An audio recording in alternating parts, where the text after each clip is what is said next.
Love 15.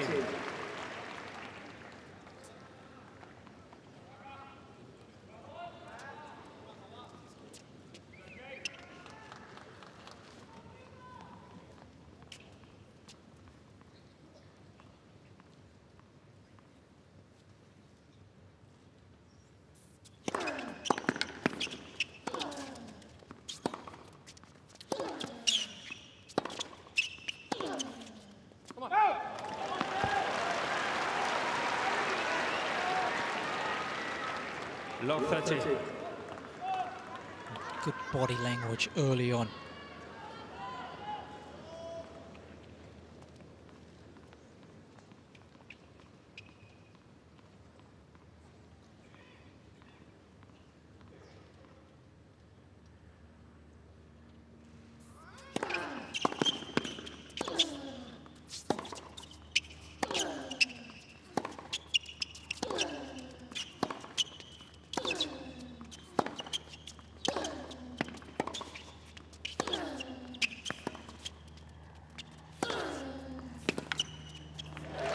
This is such a heavy shot.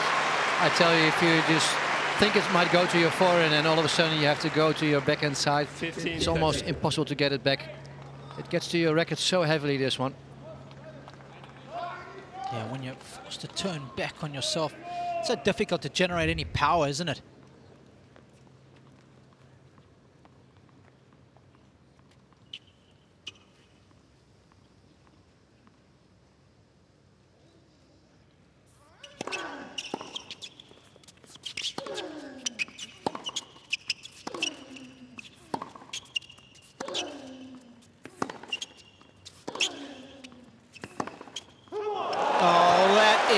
Gorgeous.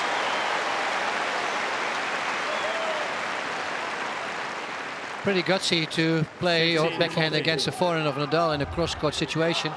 And even then, going over the top with this shot down the line. 10-0 this season, a lot of confidence. And it's a pattern of play that you have to be able to execute against Nadal to be successful. 2 break points.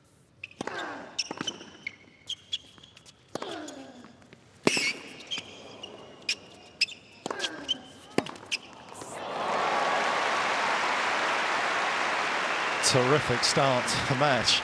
It's just straight into it. 30-40. They're not even going for a little jab to the body, just both of them landing haymakers. I wouldn't expect anything less.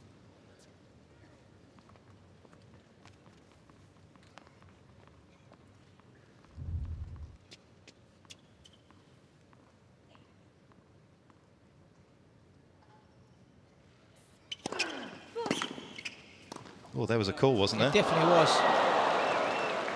Nadal channel call on the left far side. Ball was called out. Well, lucky for Rafael that there was a bit of a call because that volley was really ugly. Interesting, he went to the serve and volley, wasn't it? Yep. Yeah, definitely wide. A late call, but a good call. Second serve.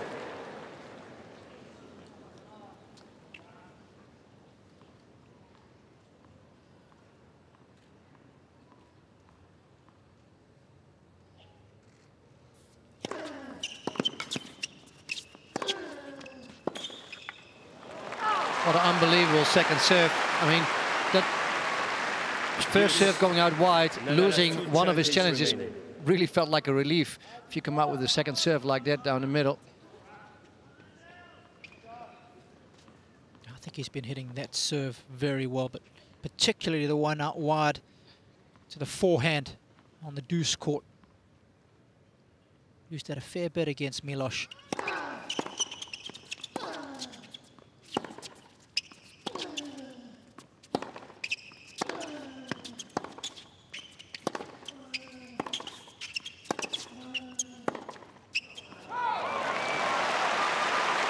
Well, it's been the big change, Nadal's second serve placement in the tournament, hasn't it? He's gone predominantly to right-handers forehands, juice and add. And I mean, it's a complete change. A lot of bodies at times in the past gone out wide, but I mean, apart from the fact that he went forehand, he went 170 into the forehand, break point down.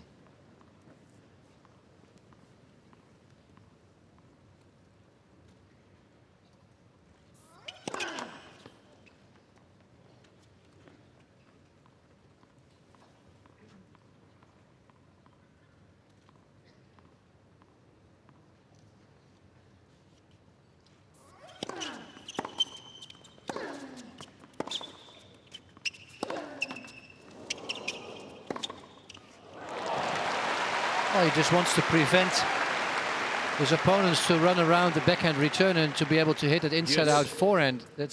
He knows he can be quite vulnerable, especially when it gets a little tight. His second serve sometimes doesn't come that deep, and they can hit winners of it, especially Dimitrov.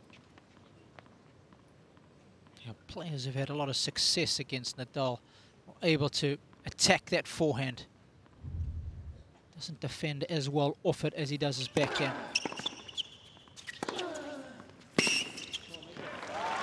That's not a big group of players, though, is it? You have to be exceptional to be able to do it consistently. Important for him to drive his returns tonight as well. Any sort of too many block returns, he's going to be doing an awful lot of this.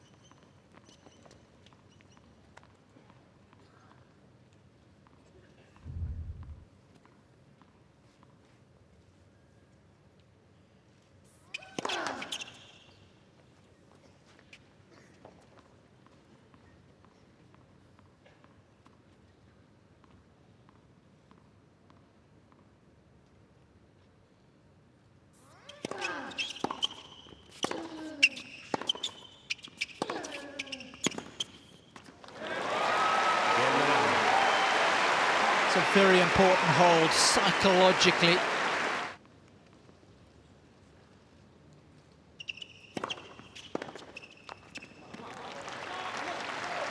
I really feel that this first game is important to Nadal. As soon as he's in his groove, the groove that we've seen already in the first 5 matches, he's so tough to beat. As soon as the match gets rhythm, usually the Spaniard's the one who wins the rallies.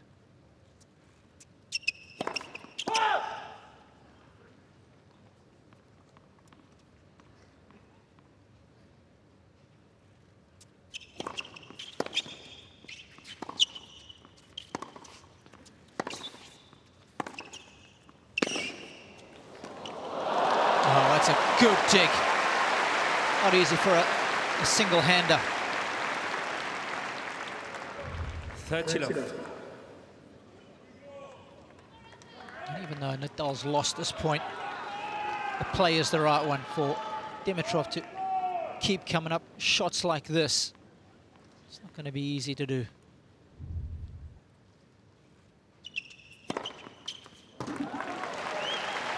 How important is that shot going to be tonight, Mark? The serve itself? Yep. It's huge.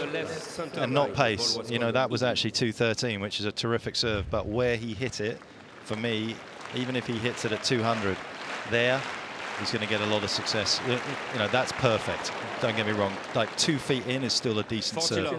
Nadal has 1 challenge remaining. That's probably above his average. And that's where he hits his ace, usually down the tee on deuce and out wide on Ed's side. That flat one really going fast out wide. Once again to the forehand of Nadal.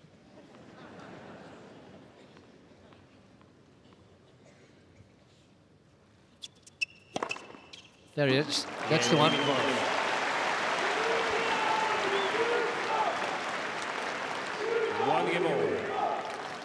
Nice quick hold. Stark contrast to Nadal's opening service game.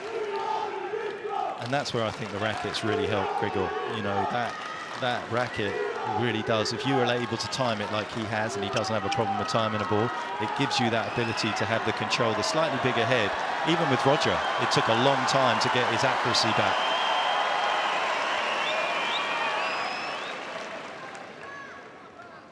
Nadal fans drowning out the Dimitrov ones.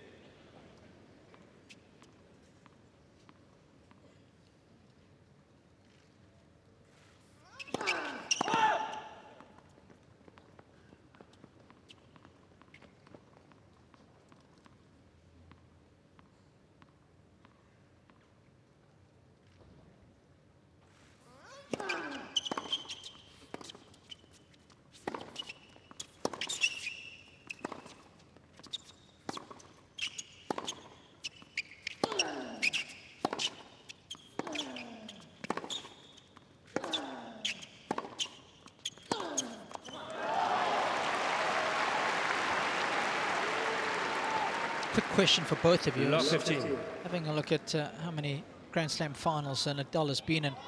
More or less than Djokovic? Jaka, quick answer. More. Less. Pitch is right. I was surprised as well. It just shows you we've kind of forgotten everything that Djokovic has been able to achieve. But it's going to be 24th.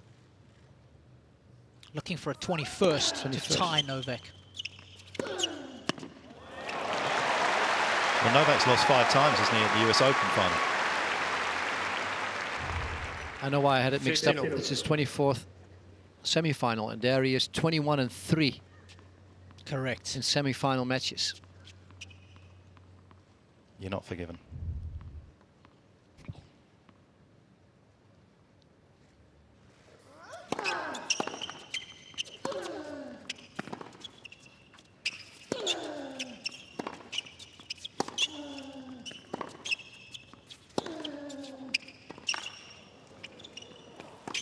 These rallies are so painful to play. The first couple shots you can still get over it and hit a nice backhand roller, a little bit deeper in the court, but then on a third one you break your knees. Yeah, that's why players that have had the most success against them, more double-handed on the backhand side, able to take it on the rise a little easier. Some of the best backhands in the business, of course. That's how good it has to be, though.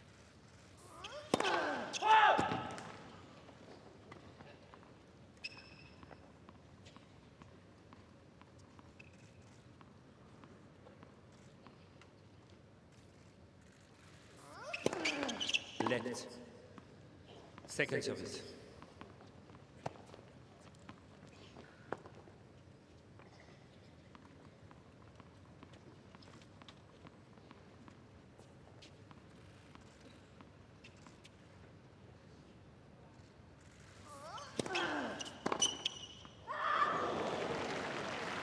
Good investments. Yeah, good investments to go forward. You have to let him know that so now and then you try to go down the line with the backhand on second serve. You obviously would like to make it straight away, but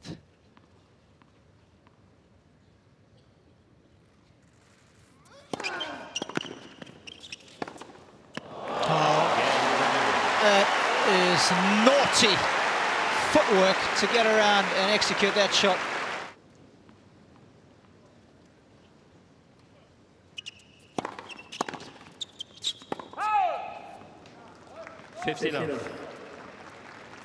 So we were having a discussion, Jaco, about successful Bulgarian players, and that no man or woman has been able to reach multiple major semi-finals or finals. You mentioned Manuela Malieva.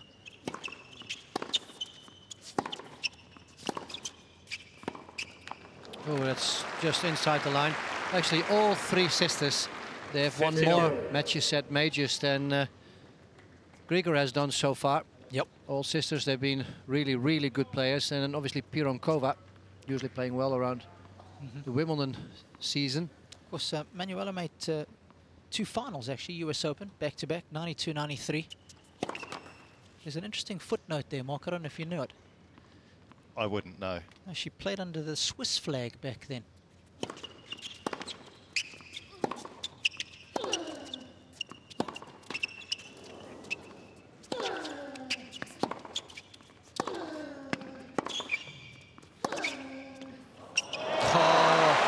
Backhand, you've got to be careful about going to that shot too much.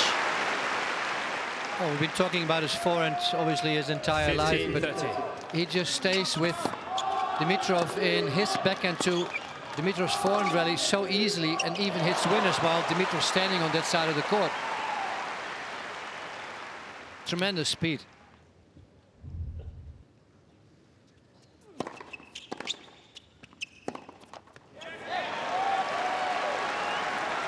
And it pays off. Dimitrov has to be so careful not to go for too much too quickly, because that's what Nadal wants. You start making errors. And that is a temptation. No question about it. Nadal with 2 breakpoint opportunities here.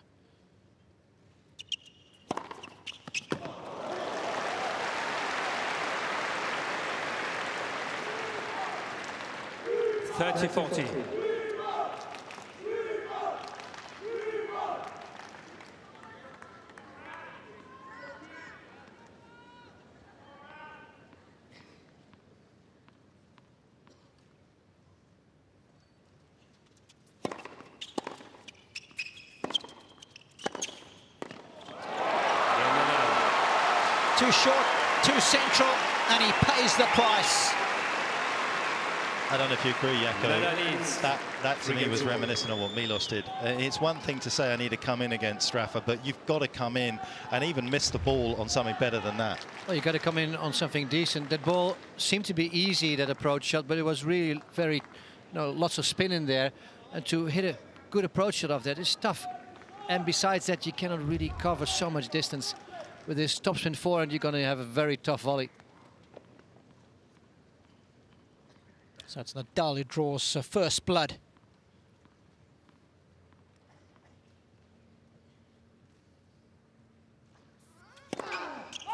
Correction, Robert's good. Rafa knew for sure it was going to be good. He already walks towards the ball kit to ask for another ball. Just watching Grigor's balance out here tonight on the return there. Again, he was leaning the other way, and some of the rallying situations as well. He's been doing a lot of leaning to his forehand side, worried about the forehand down the line from Rafa. He's not able to set as much as he would like on some of these ground strokes at the moment.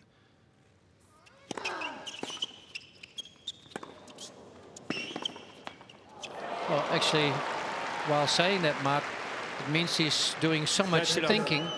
You know, he has played him 8 times before. You would think that he would kind of know what he's going to do. Or Rafa's doing something better now, or something different.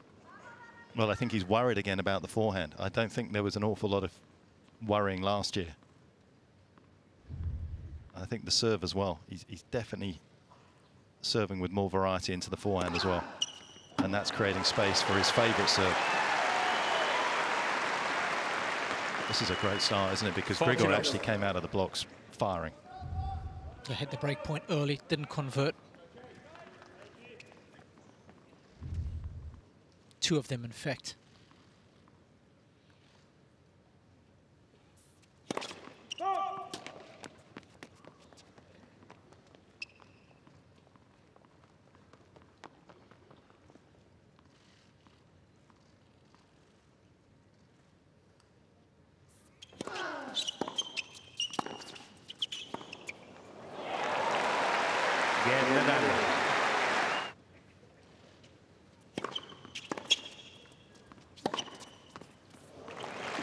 That would make for an interesting discussion on the greatest of all time. Should Nadal go on to win, Mark? Obviously, it would mean that he's won of all the majors, each of them twice.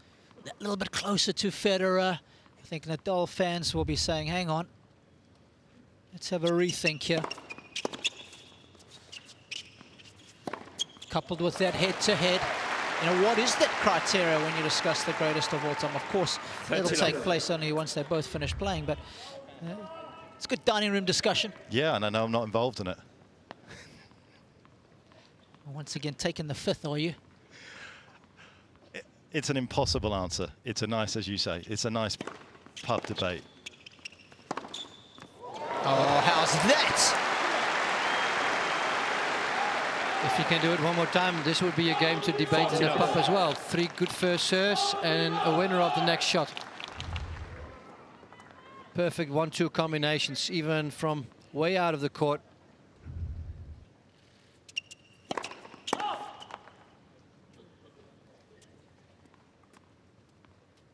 Big change up for Rafa tonight with the return position as well compared to Milos, isn't it? Stayed up the whole time against Cain. We looked at his numbers there. He's in his previous matches, he's had 8-meter differentials in first and second serve. When he's played Milos, he just consistently stayed on the baseline. Well, he has to because of Milos' length, and therefore he didn't in the past, though. The way he can create angles on the serve, you have to be in close. Otherwise, the ball keeps running away from you.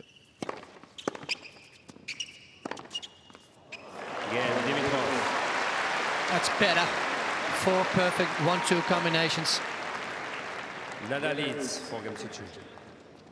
It's important to get that first serve operating. Such a big differential from when he gets it in versus when he has to defend that second serve. I think for Dimitrov it's such a tough question right now, even in this first set. Am I just going to stay with Rafa just for a little bit and then go for a winner or then come in? Or am I going to go like I'm doing now in my own service game, go for a winner already in the first or second shot? Very fine line.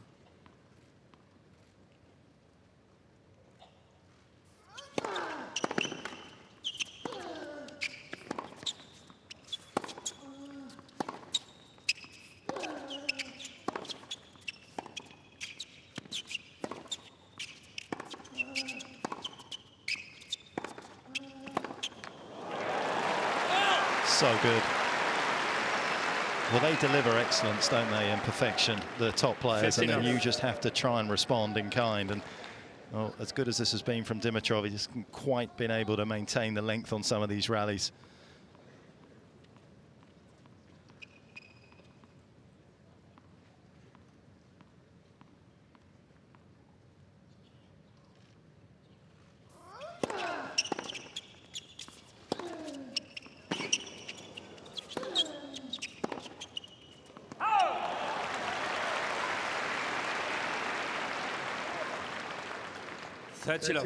Game plan is pretty simple as far as Nadal is concerned, isn't it? There's another lefty who will be appreciating everything that's going on here this evening. The great Rod Laver was honoured yesterday. The highest accolade that can be given to an Australian citizen. Pretty cool.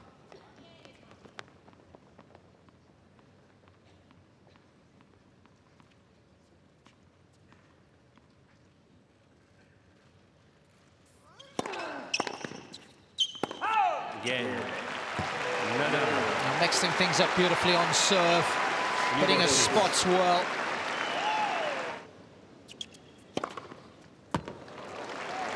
It's actually a comforting thought if you can just go on a court every match playing like that. And I think I mentioned in one of the other matches, sometimes if you do beat them, you also feel that they're kind of silly because they don't want to change it, because they win 95% of the times. So they don't need to go out of their way and change the tactics dramatically. But Nadal has been known for his hard work, but I think he should be acknowledged for how smart he is on the court and how instinctively he plays his rallies and how well. He's got a great tennis IQ, no question about that.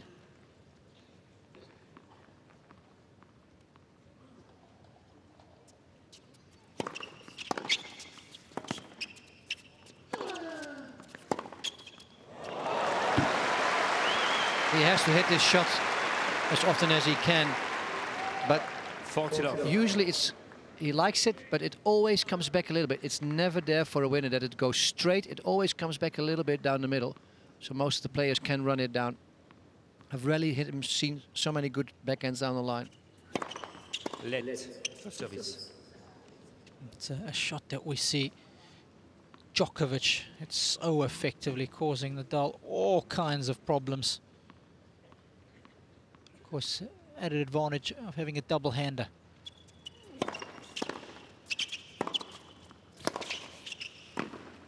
Oh, can you believe it? Almost two perfect service games.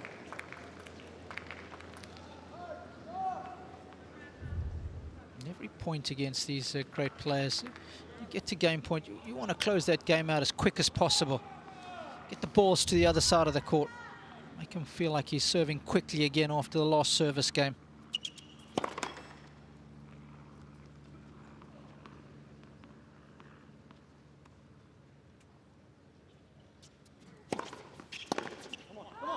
Dimitrov.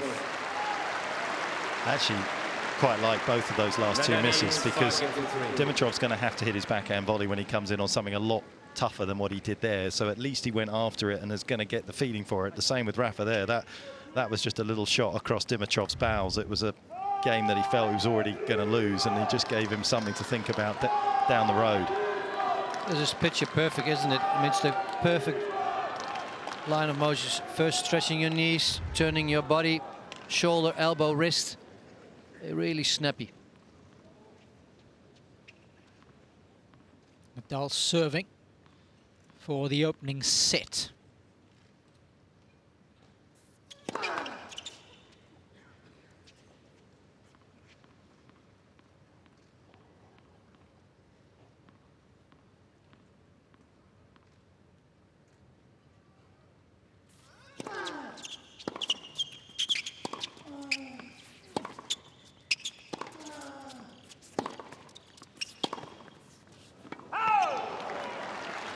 It was interesting. Dimitrov went in after 8 games to change his racket. Normally players do that at the same time when the balls are being changed, so after 7 games. But he didn't want to change even, you know, because he had to serve. Normally, they return, they change 1 game earlier, but not 1 game later while serving. You don't see that very often. Yep.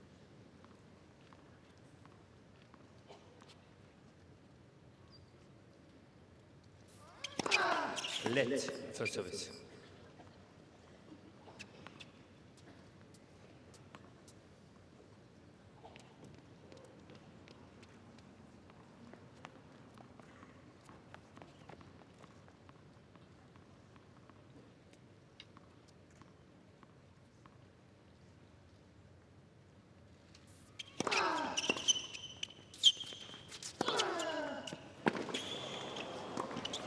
Oh, there's the variety.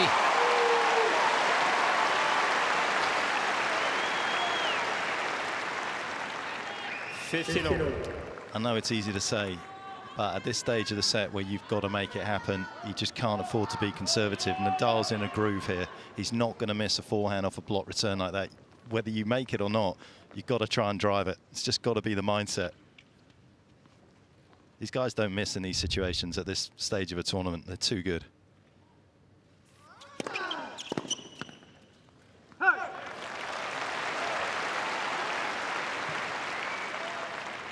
30-15.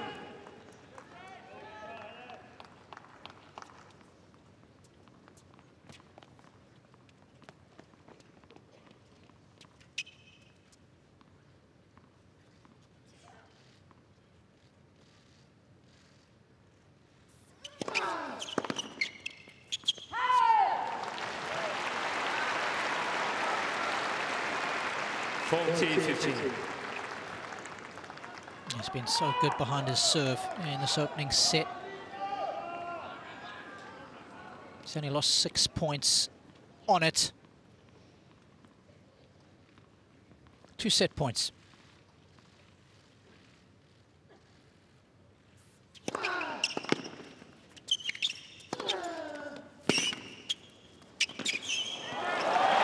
It's great all-court tennis.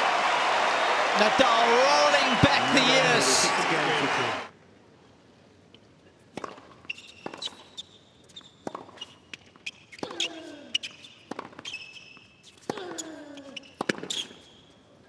And how can you hit winners from shots like that? That's almost impossible.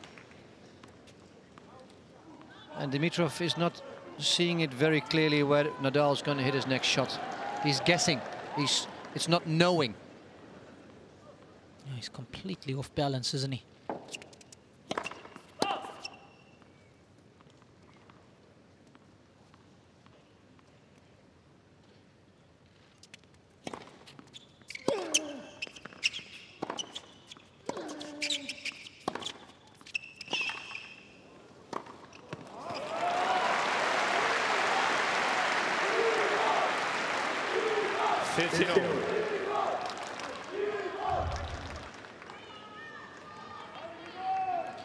Much better approach shot around Rafa a lot of the time than straight through him with just sheer power.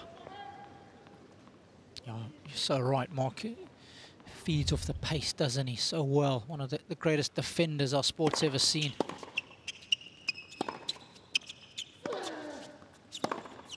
That shot for me is so key against Nadal. Temptation is so often to go back to the backhand. You've got to hit that inside-out forehand a lot. Nadal annoyed with himself that he played such a shot.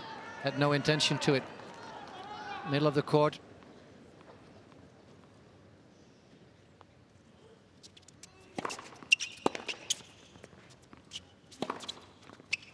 Yep, one more right here, little shank on the return.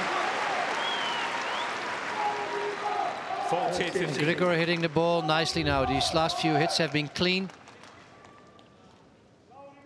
Not showing much doubt. Look at this shot, above the shoulders, clean winner against Nadal from there.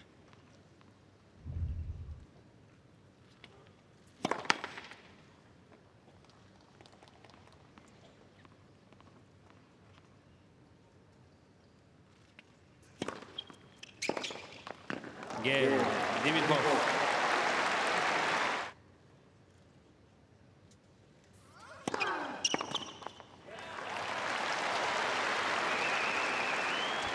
Actually like that look from Dimitrov to his box there. He's looking for answers to the solution, and I actually personally would like to see him drop a bit deeper. I know it does open up the angles a little bit, but I think he would actually get a few more kph on the returns.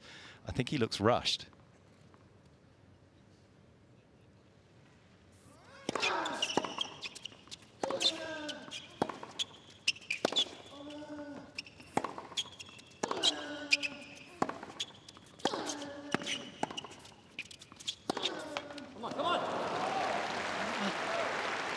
Have a look at a rally like that unfold, Mark, and we see already in this match how infrequently Nadal has used the forehand down the line. Yeah. Why don't you take a couple of risks and just camp in your backhand corner if you're Dimitrov? Well, it would be interesting to see him do it. I've got a feeling that Nadal's peripheral vision is that good that he would send it down the line pretty quick. He has eyes in his back pocket. He's going to notice it.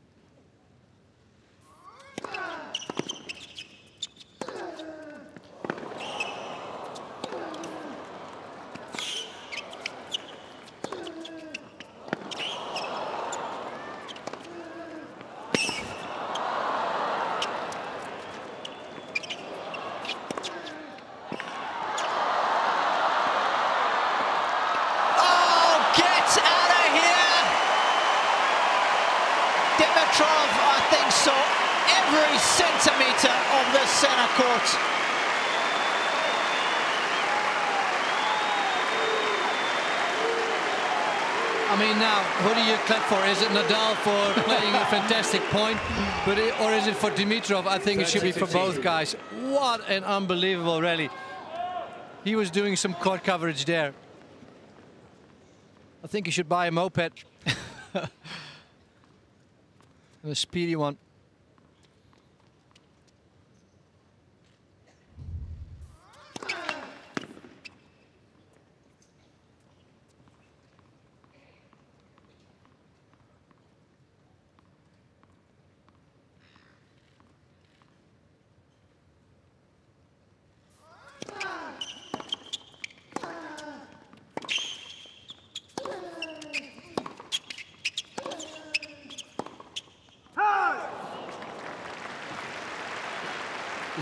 It's logical that you start to miss it. He has been doing so much running, and to be that precise on the rally right after, and he already had to run a couple times in this rally, it's so tough to be that accurate. Yeah, when the lungs are burning, just takes a little bit out the legs. Good coaching. Good coaching from Danny there, though, to say the right thing to do. You know, sometimes you need that reassurance. Especially if you're making a few too many unforced errors, still saying it's the right thing, it's the only way.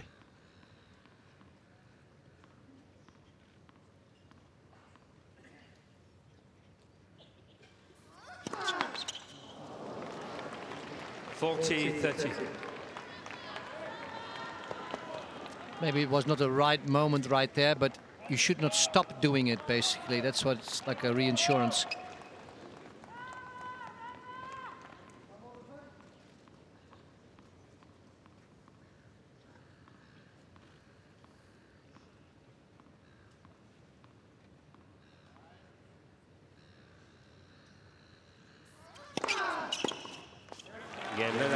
Such an intelligent serve.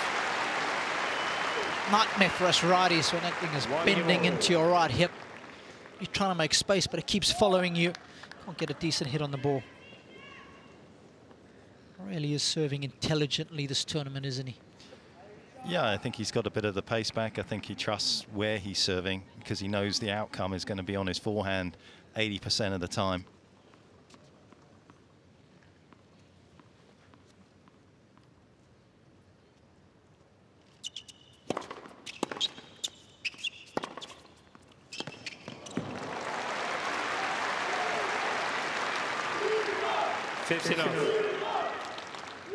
Well, that's where you have to hit your winners. With so much speed, so close to the sideline, only maybe 50 centimeters in front of the baseline.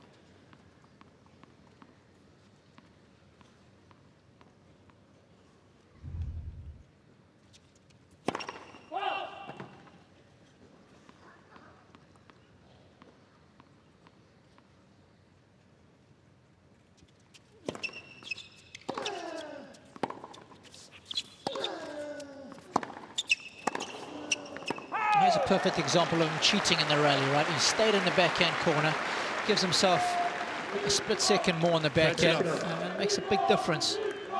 But the way he hits that backhand out of the half volley with so much speed, if your racket face is just 1 millimeter too much open or closed, that ball is going to go either in the net or it's going to kill someone in the stands.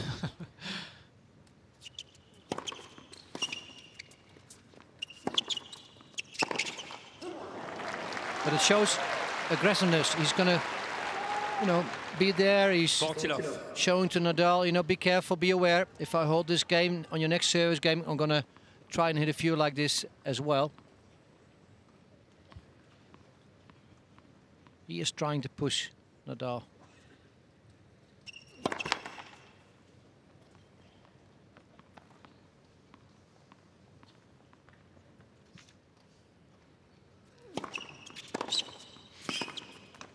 It's a lovely return from Nadal. Talk about a strong court position.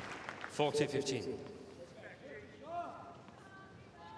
can actually see that Nadal has moved back a little bit on the return because most of the returns are coming back now. Unreturned serves for Dimitrov was a little higher in the beginning of the match. He's only missed one in this second set.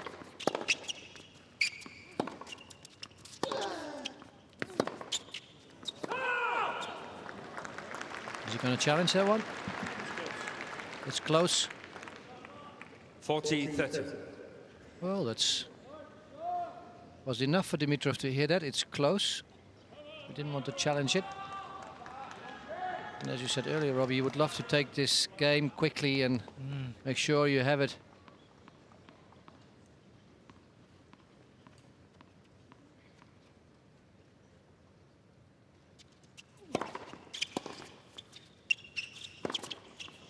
There again is the key. He's been most successful when attacking to Nadal's forehand.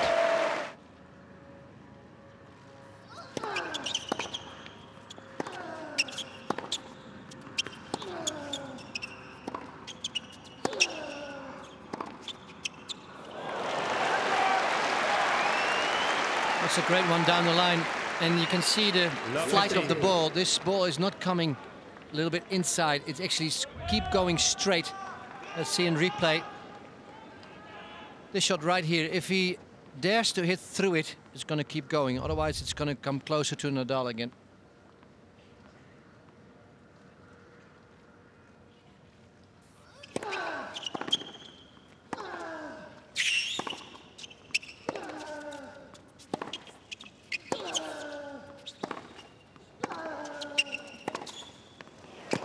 Oh yes, he's trying now. He's dictating the rally from the baseline on the Spanish serve. Always constructed that point's brilliant. As soon as he goes to Nadal's forehand initially, he's already covering the cross-court forehand. So his off-the-ball movement has improved dramatically for me in the space of the last 10 minutes. When you give these guys time on the ball, they're lethal.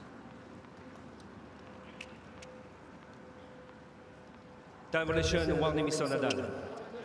Just like that, out of the blue. It's just about a serve, though. It's not like he's walking up to the line, Mark. Yeah, he's exactly saying that I'm be standing here ready to serve. But it's weird to give him a warning just like that. Why not a little talk, you know, during changeovers? Rafa, you're close there already, mate. You're just doing much more than 20 seconds. Well, he is actually average time between points 27 seconds.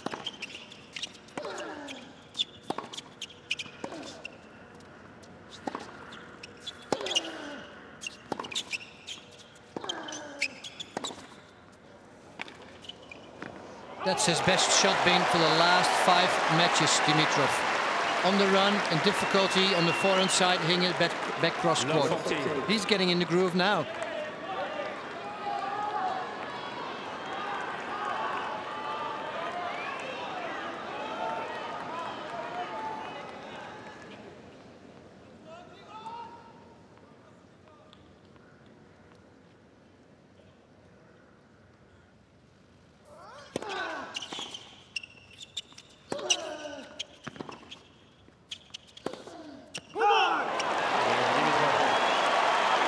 Just like that. Dimitrov leads 3 games to 1. Dimitrov turns this match around. Nice passage of play this for him.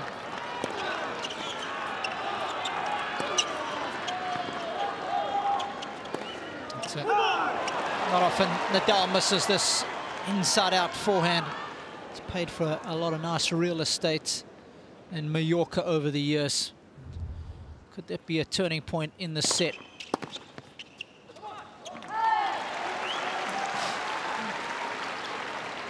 Give a good chunk of his prize money for a speedy hold here with Dimitrov.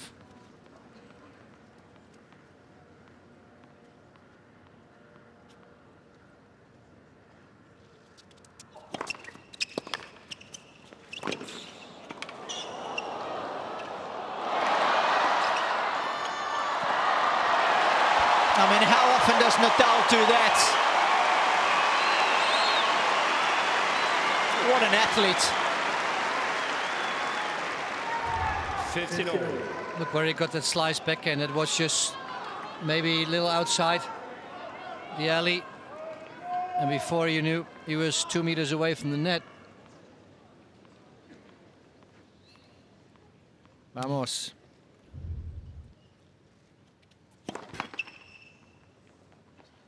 How important is this game?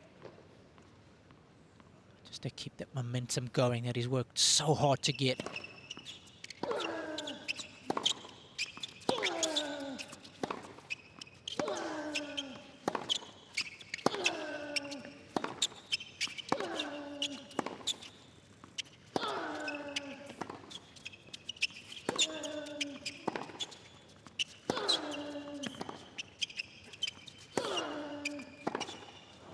Rafael usually so mean after he loses his serve. That's the game you have to be most careful of, not to be broken back again so quickly. 15-13. Second point was an important one, wasn't it? Especially given the situation that Dimitrov found himself in there with that volley. And now behind the 8 ball already on serve here, 15-30. Trying to relax now, get your breathing going properly. Smooth motion. And hit a good serve. That's well done by Dimitrov. 30-all. And there's that pace that you were talking about, Mark. Just 185. But still very accurate. That's the key.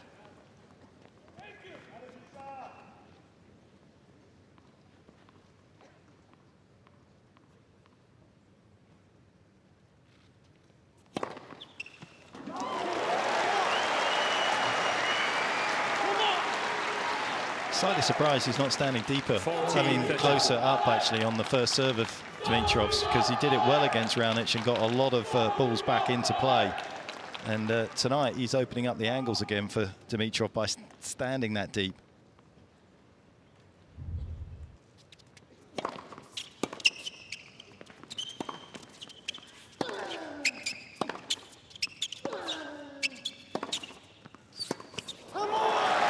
Again, forehand down the line from Dimitrov, doing the damage into Nadal's forehand corner.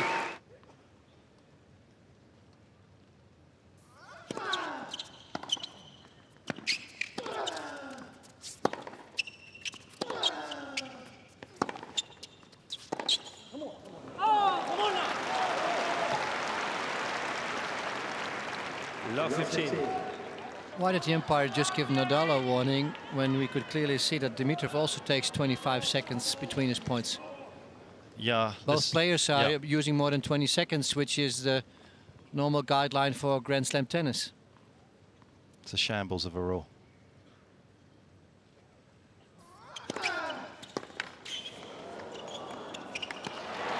And the reason I say it is because it's not a rule. Exactly. If it's a rule, it's a rule, but it's not. It's completely open to interpretation, and it actually does our sport a disservice by having two different for the Tour and for Grand Slams. Obviously, the Tour is 25, but the fact that it's left to the umpire's discretion is it's open to abuse, actually.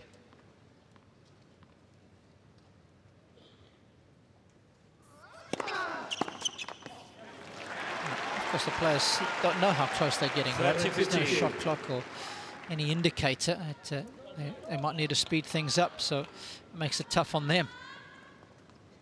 Yes, they know about how long it feels, but you know, sometimes you need a definitive guide.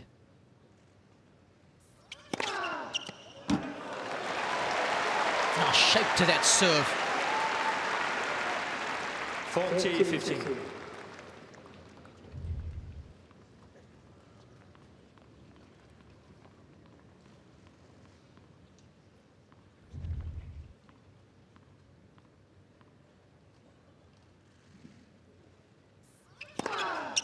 Game, Nadal. The warrior has just shown his face again.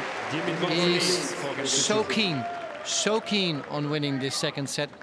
You were just mentioning these stats. He only lost 5 times after winning the opening set and won 199. That's because he's so good right now, even being down a break. I tell you, Dimitrov has got to play his best games coming up in the next 2. If he doesn't, it'll be a close, most likely Spanish set still. Let first service.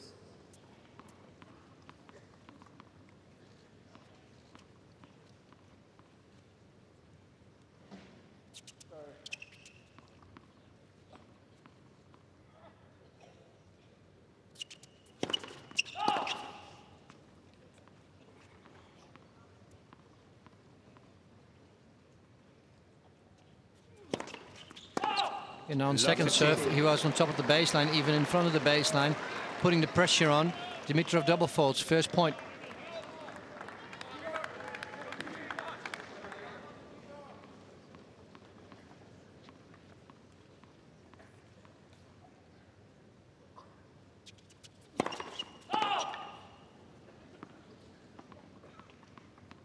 And now he's playing way back, changing his positions all the time.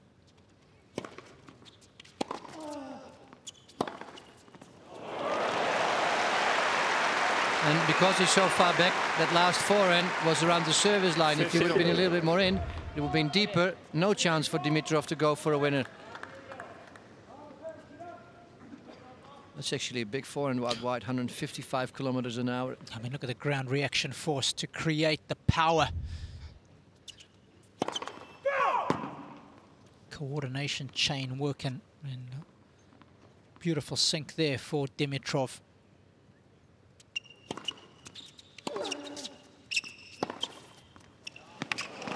There's the variety. He's gone to the forehand a couple of times now. Nadal's leaning to his left. Well, you can see what Rafa's trying to do by standing deep. He's trying to put the ball so high over the net to get the ball to jump up. But to be honest, with Dimitrov standing on the baseline there, he's not going to get the reward because he's taking it on the rise.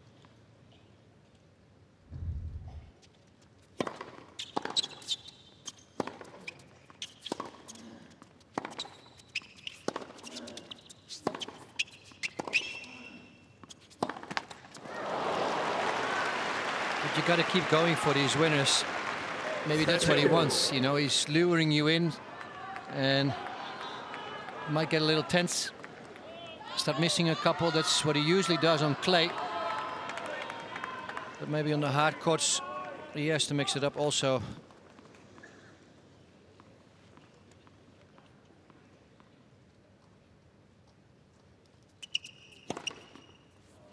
Nadal is showing the call on the right far side. Ball was on in. It's actually quite a crucial decision. You're up 40-30, you're going to have to play a second serve in this stage of the game. In this stage of the match.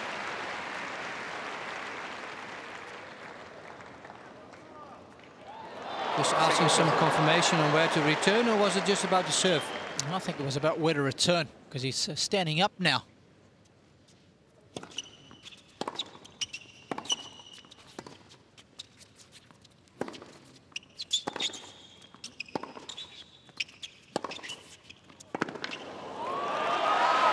That's a huge backhand.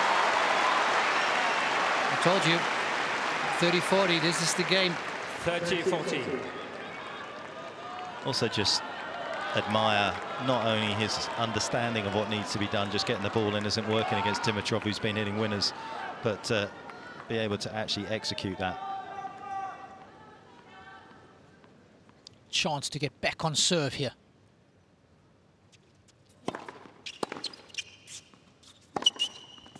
Oh, that's his third return that has dropped short. And he really, it has been played a little differently. They were in favor of Nadal.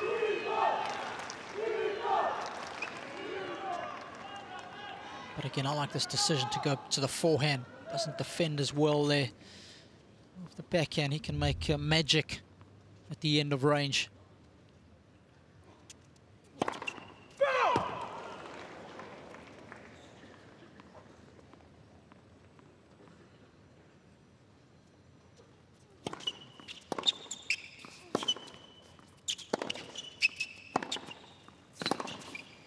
That's what I'm talking about.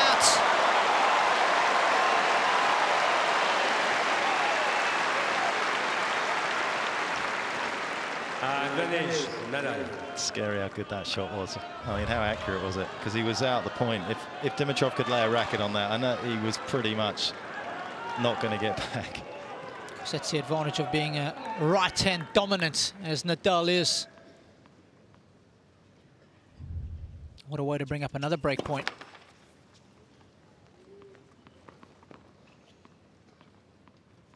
Now he's standing close to the baseline, even on outside. And the pressure he was there. He felt it, Dimitrov.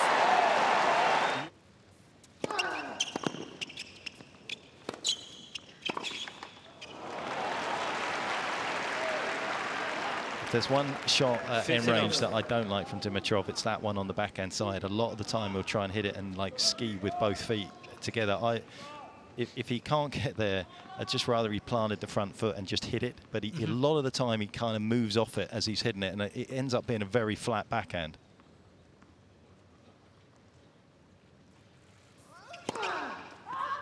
So basically what you're saying is just hit it and run through it. Yeah, or just hit the best shot you can hit and don't worry about getting back. Just hit that shot as well as you can hit, and if you then have to try and chase something else down, go for it. But he's almost like worried about the chase before he's hit the shot.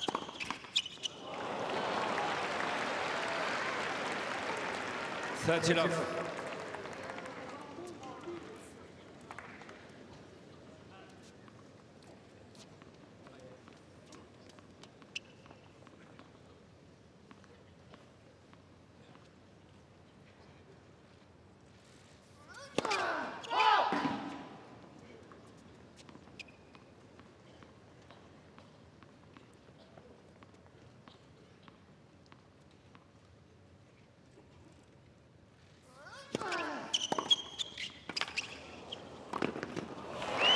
That's right up the top draw, that. 30-15. This is Federer-like in its execution. They almost sabered him. Sneak attack by Roger. It isn't a sneak attack by Dimitrov.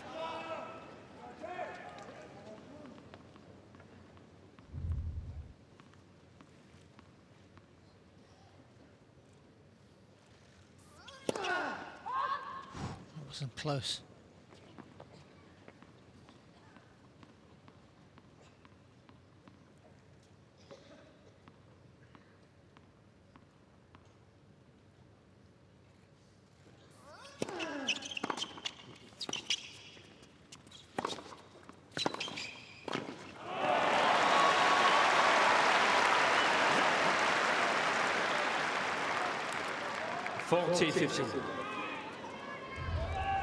These are tough times for an opponent in Nadal's because you've had the lead, you've lost it, and then you're trying to exert pressure back on him, and sometimes you just make bad choices because you feel in the pressure and you're trying to rush the point.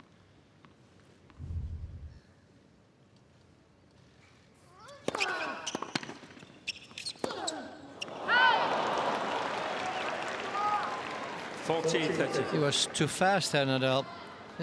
He ran so quickly to the ball that he cramped himself.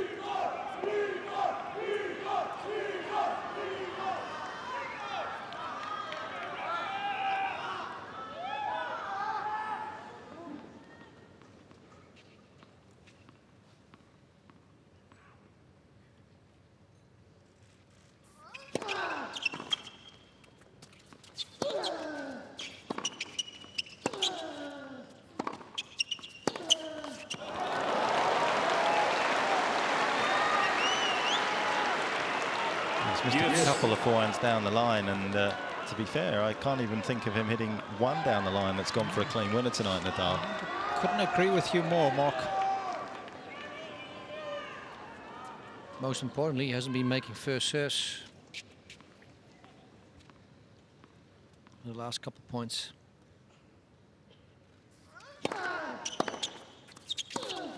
Oh, now if he makes one, he hits a horrendous forehand right there. From being 40-15 up to add down. Amazing how momentum can switch just within a couple of points.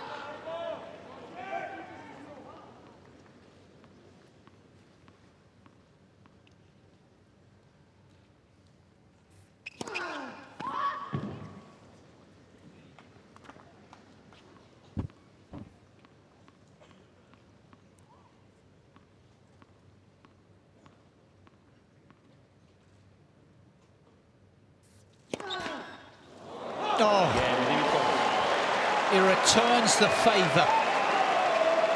A double fault to lose serve. And more twists and turns than a Dan Brown novel in the last 15 minutes or so. Actually, before this game, I was ready to make a bet to eat my socks that Nadal wasn't going to lose this game. I'm so glad I didn't do this on air. But I'm willing to mention it because I really felt that last game after he broke back, that was just going to get him started to close out the second set. And look what's happening now. Dimitrov serving for the set. I really didn't see that one coming.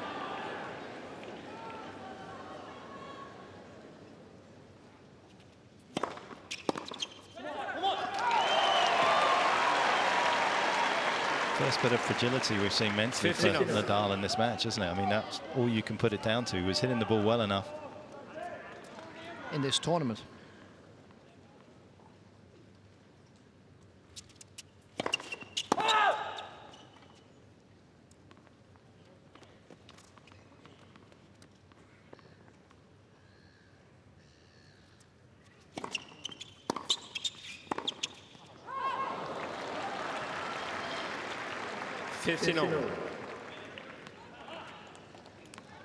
It's Carlos Moya brought on board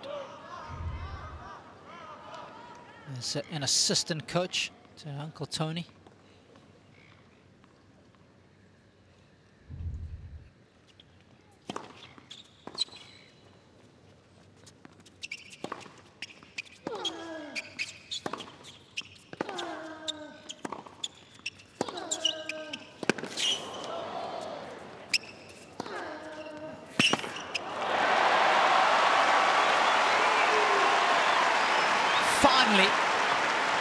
Finding a good forehand down the line.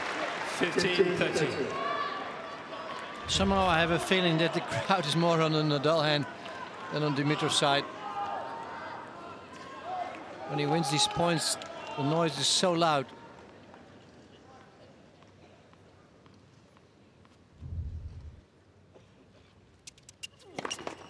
Let first service.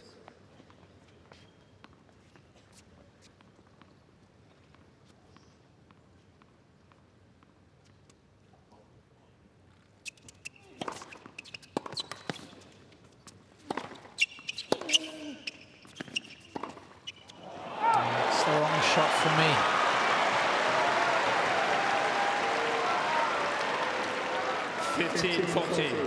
Once again,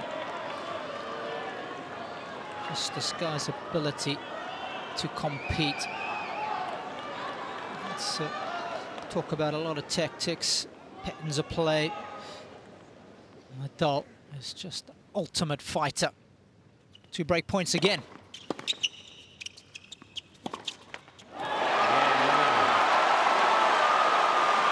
His will to win remains undiluted.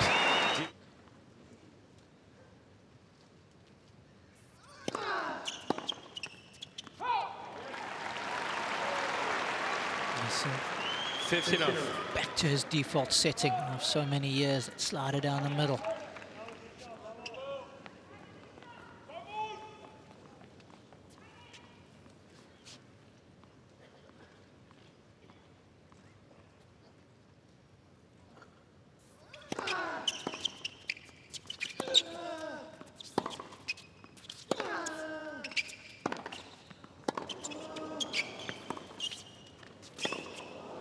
That was a great slice. Nadal didn't expect that one. 15-all.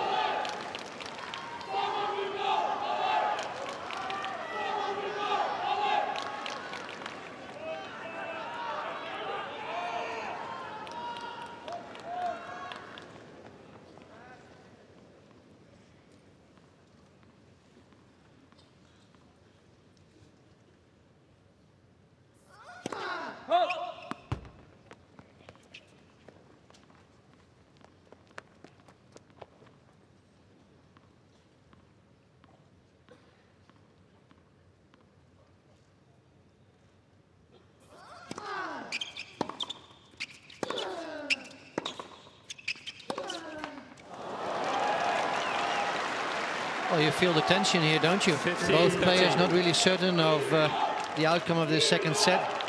And as you just mentioned, Mark, maybe they start to think a little bit too much in this part of the match. I mean, it's also for both their careers, ranking-wise, such an important match. Not only to get to a finals, but to get your ranking back up there, the seeding for the rest of the year.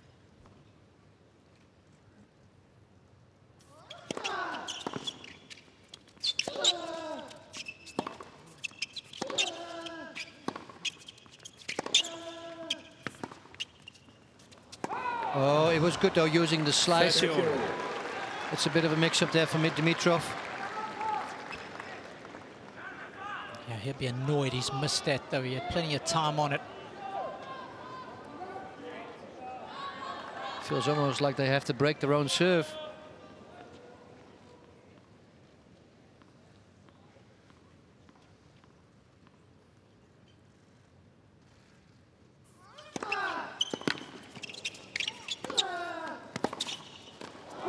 He's done well there. For once, Dimitrov making that backhand pass at the end of his range.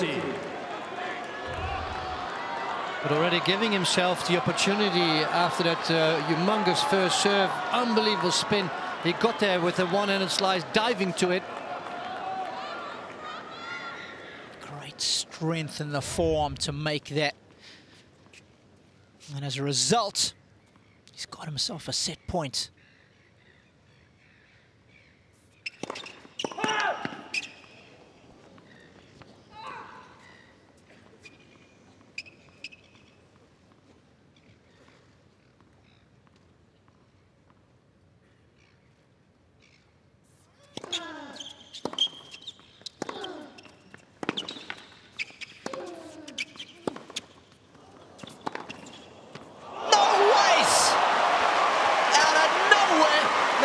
Produces a moment of sheer brilliance.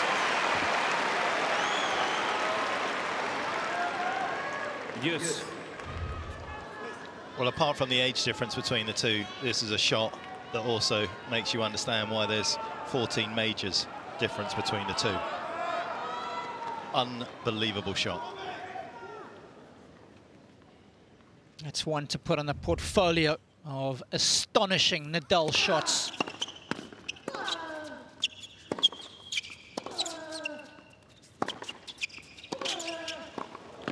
It's far from over yet, boys. Nadal is short in the baseline rallies. Advantage, Dimitrov. Way too predictable with his serve as well on the deuce side. I mean, even that great one he hit, Dimitrov's getting it back now because he's leaning on it.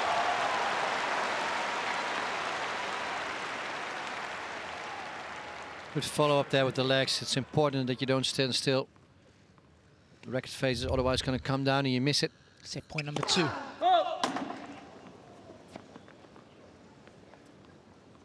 Supposed to be Rafa's biggest serve, this last one.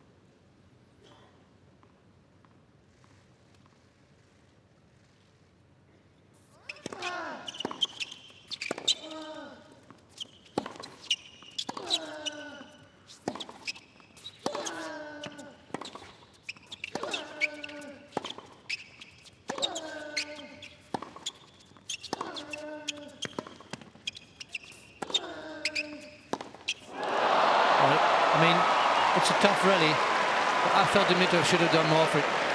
I mean, you have to go for a W against Nadal. It's not going to be given to you, although you've had 2 breaks just now. But every forehand of Nadal is hardly getting past the service line at this moment.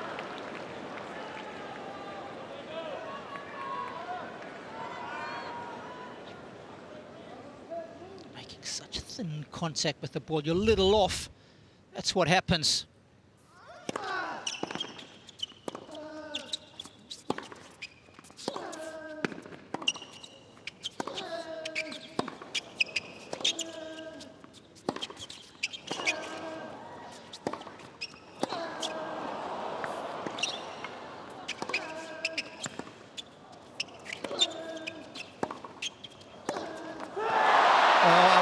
Say, Rocky Balboa, keep hitting me, I like it. But eventually, it's Dimitrov who wins the point, and that's a gutsy play after such a long rally. One of the longest of the match so far, 9 bruising shots each. But it's the backhand, surprisingly, of Nadal that breaks down.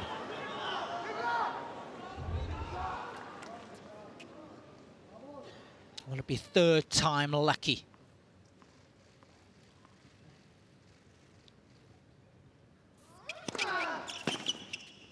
His old faithful, Jimmy Swinger. Yes. Missed a couple down the tee on the previous set points and knew he needed to make a first serve that time. That's why he went there.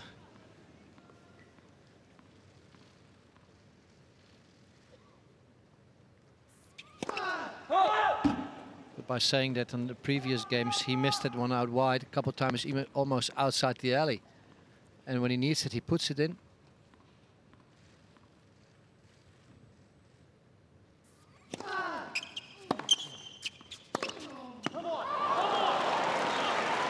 But he's not sure on how to create a point. Nadal's been defending a lot, and he did it well a couple of times. But besides that huge forehand down the line, which was out of being in trouble, he doesn't know how to create a point at the moment. Oh, you just get the feeling that this is going to be a massive plot point in the outcome of this contest. Set point number 4. Oh, he drops the hammer.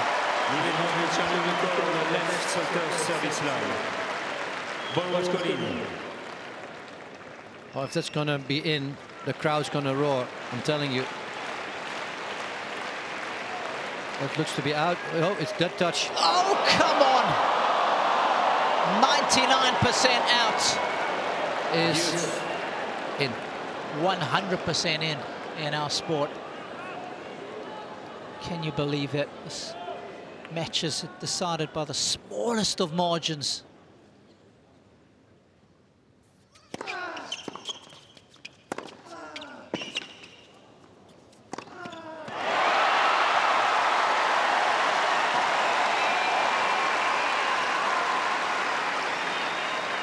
Advantage Nadal. Dimitrov has 2 changes remaining. Well, to win the point, he decided to serve better.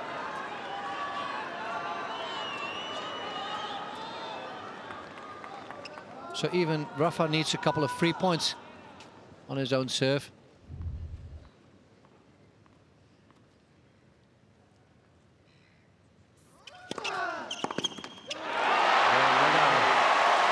Oh, that's a massive body blow for Dimitrov. A game in excess of 10 minutes. But as he's so often done throughout the course of his career, Nadal finds a way.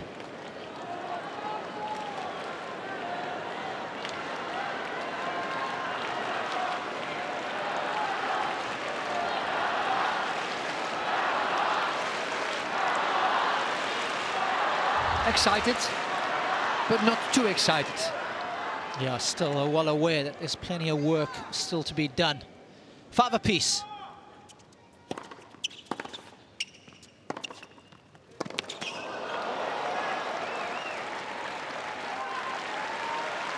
50 love.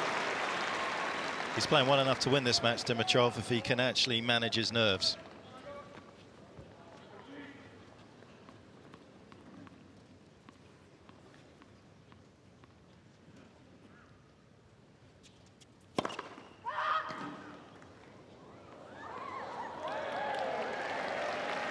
Thank you.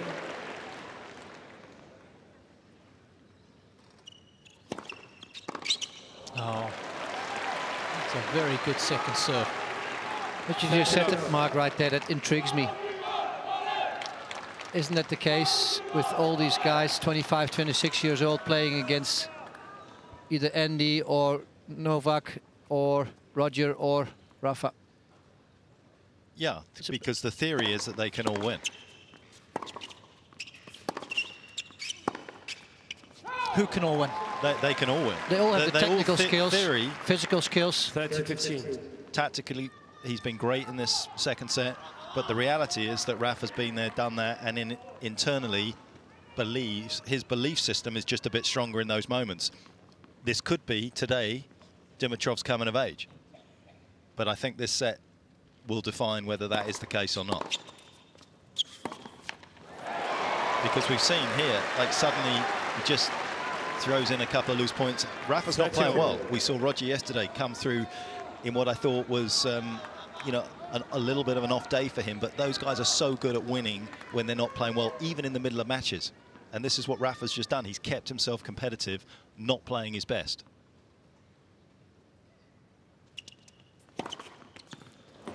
Oh, beautiful shape to that serve. He's hit that one well all tournament, I think. 40-30. I'm loving the body language. There's no hangover after having the 4 set points. It's all positive. And it's the only way to be.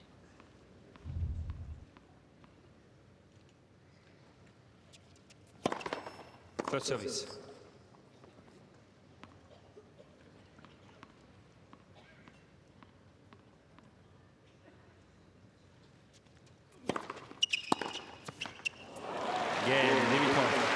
Oh, that's a wonderful response.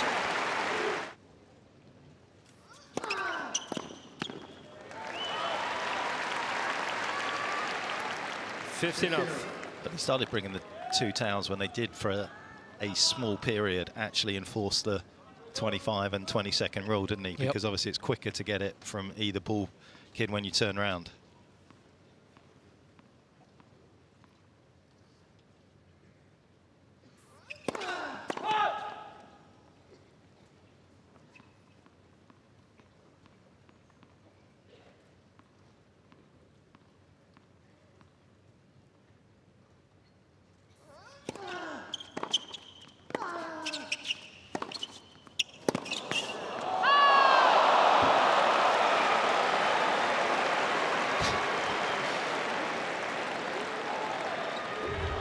I mean, I thought he'd be lucky to get anything on this.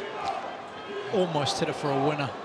I mean, that's how strong, athletic these guys are.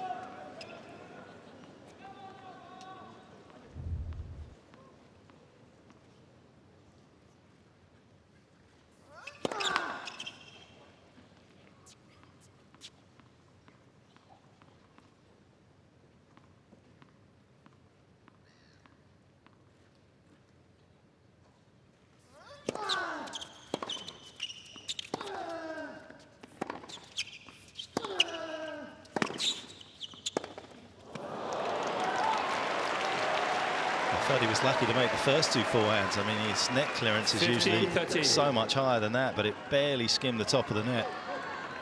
The rhythm on that forehand side, for the moment, for Nadal is not where he wants it to be. No, he's not putting any depth or speed on it. He's dropping very short. That forehand down the line, it's always coming to the center of the court, isn't it, with all the side spin. So not hurting Dimitrov. Let first service. Well, he's in trouble again, isn't he? 15-30. Yeah, it was clearly a let. Machine went off.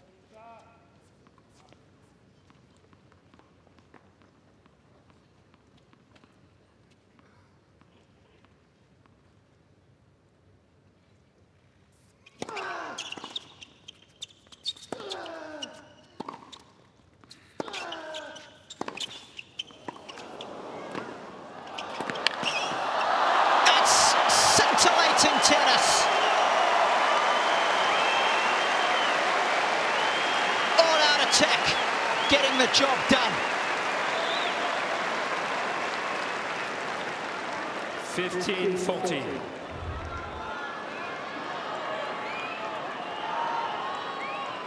It all starts with length.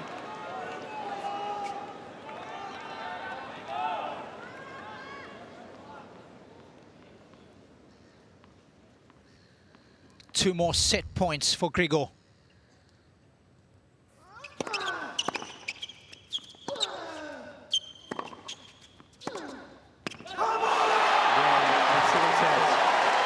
We've got a game on our hands now.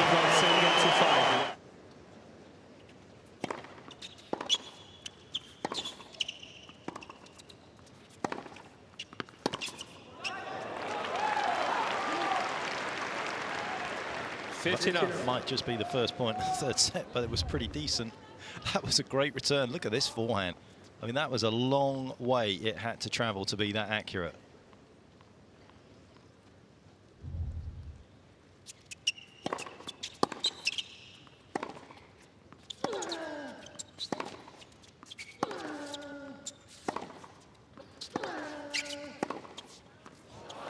I mean, Dimitrov has great length, and even when Nadal puts it in a bit more distance, he takes it out of the half volley down the line. How good is that? Look at this one right here. I mean, he's made that look easy, and we all know what a tough shot that is. You're going over the highest part of the net with the least amount of court to work with.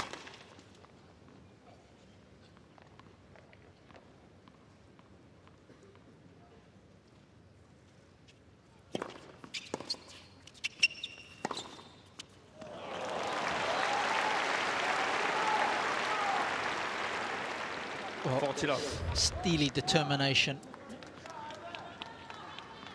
Out-hitting Rafa at the moment.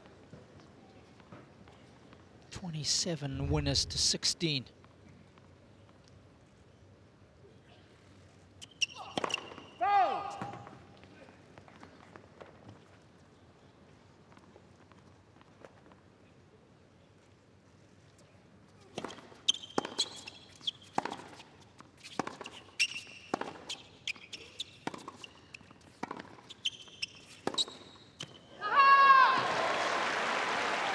He doesn't want to challenge first game. 40 love down. Oh, he's going to take a look at it. Nadal is trying to go on the right. He still is going to challenge it. Is that quick enough for you? No. I agree. That's one other rule that needs to be tightened up, besides the 20-second rule, right? Is there enough side spin on this one? Yes. Nope, it wasn't. By what? Like a millimeter? Dimitrov.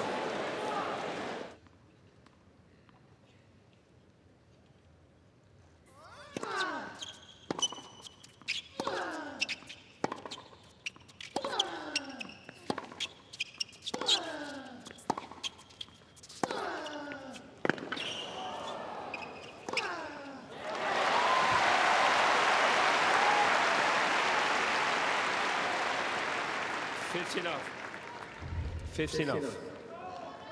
Spreading the court beautifully here. Inside out forehand from his backhand corner. Nadal is lethal with that forehand. Understands the angles so well.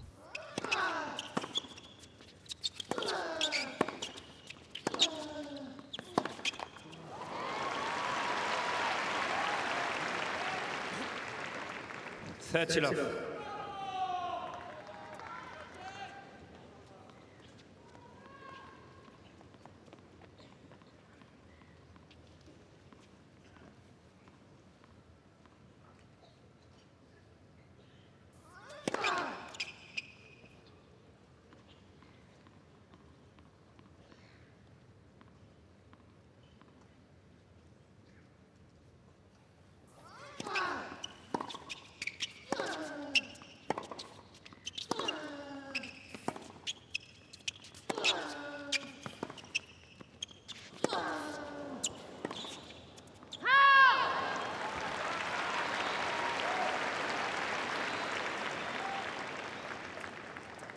Love.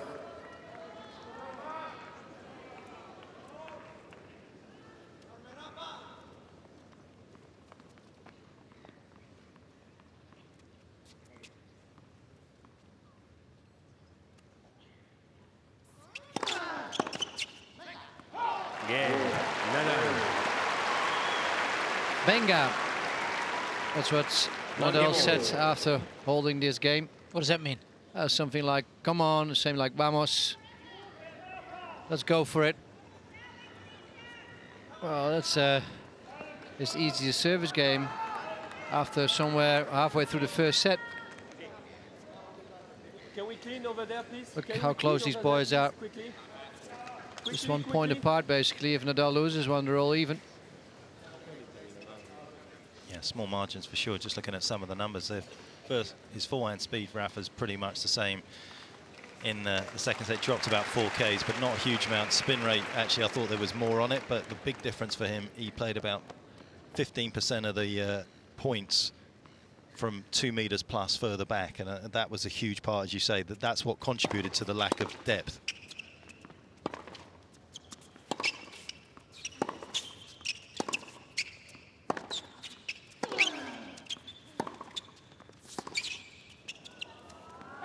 So there are two ways of solving it. Either you have to come in and be playing a little closer to the baseline, or you have to tell yourself, okay, even if I'm standing so far back, I just got to put some more length in there. I think he's a little worried about the shot making from Dimitrov if he's playing that close to the baseline.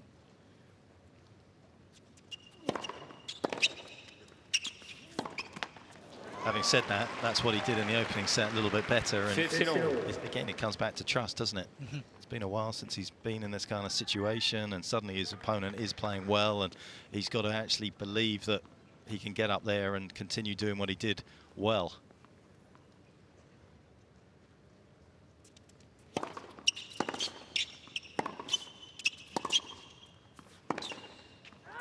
Something that really struck me when he did so well at the US Open was the court position. He started to realize that on a hard court he needs to be a lot more proactive, and I think that's what helped contribute, was a significant contributor to him winning in New York. Better court position on the baseline. We've got a pop on a serve as well. Combination of the two was critical. Oh, another double fault. What an awkward moment, 15-40. 15-40. Guys, there's a big difference between New York and this court right here. New York, it's completely open, a lot of variables. It's sunny, it's windy, it's noisy. And to play really accurate and aggressive like Dimitrov has to play today, that's almost impossible for, I would say, 99% of the players to do that in the US Open Stadium. Here, you can be accurate, especially with days like this. Not windy. I mean, 30-40. Perfect conditions. Yeah, but I was talking about Nadal there, winning on a hard court. True. Still the same answer.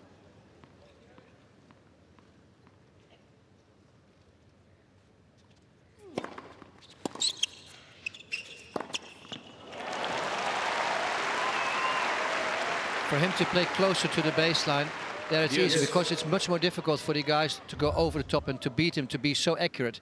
And there he doesn't mind playing so close. He can keep up with it because he knows if it gets tight, you start missing, because there are more variables. And here, there are less variables. The guys are more accurate. It's more difficult to play on the baseline.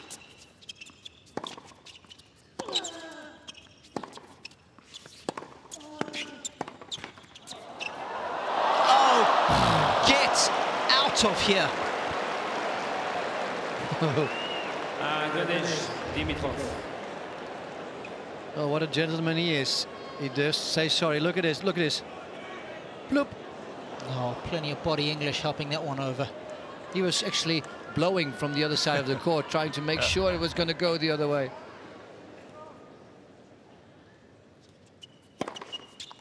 Oh, massive holds. Again.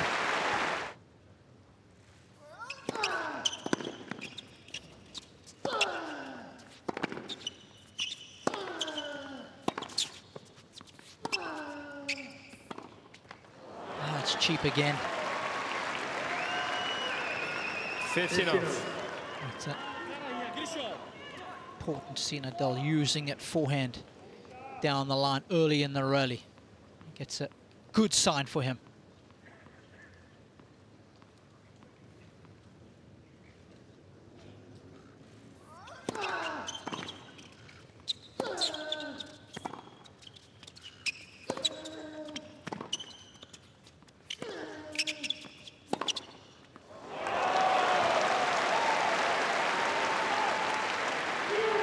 15-all. Scary how easy he hits this ball. And it obviously leaves it quite late because you don't often see Rafa completely flat-footed off a ball like this. You can see Rafa just taking a step back. Tough to get your balance to go one way or the other when that happens.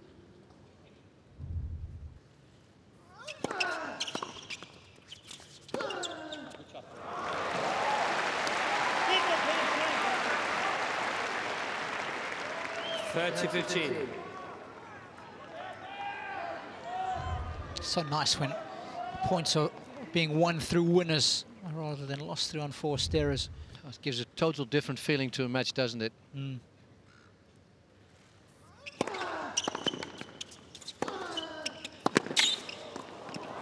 That's a great hustle. What a get from both guys. 14-15. Oh, it's been very effective when moving forward. That wasn't an easy last volley that Nadal executed there. Often underrated part of his game. His finishing volleys are right up there.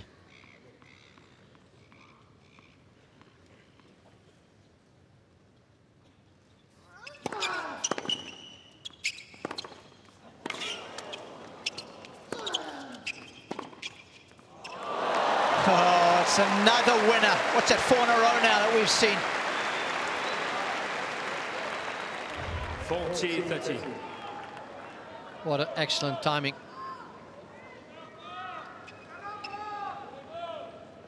$11 winners in the set combined. Just 7 unforced errors. Testimony to the quality of it so far.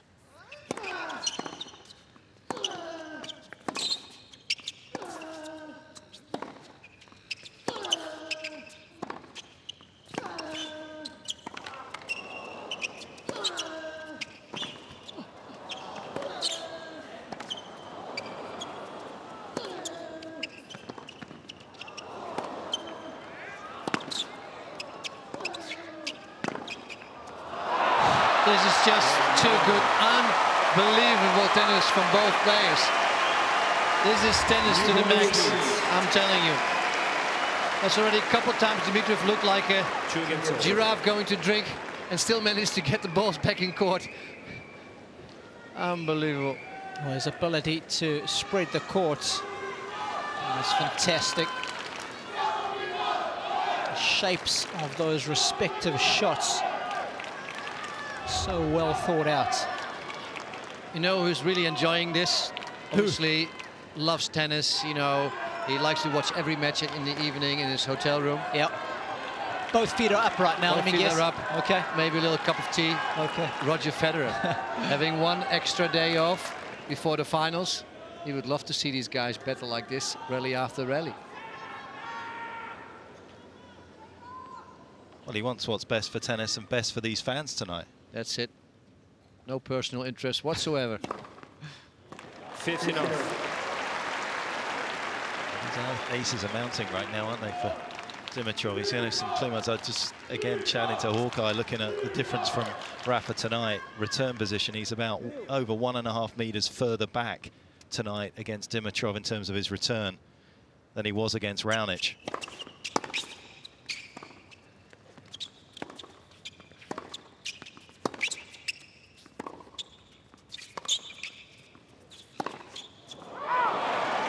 Well, it means he's still more afraid of the Raonic angles, not so much of the speed.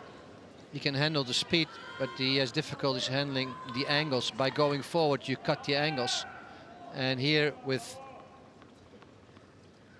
Dimitrov, it's just the other way around. He finds it maybe more difficult to read the serve, and therefore wants to give himself some more time.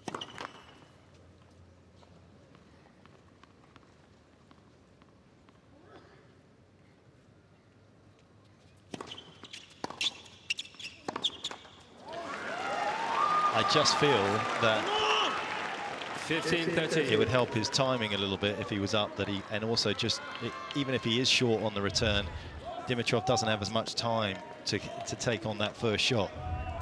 Even there, you know, just it's fractions of a second at times that will just hurry you into making that mistake. You don't have as much time to think about what you're going to do when it comes back a bit quicker.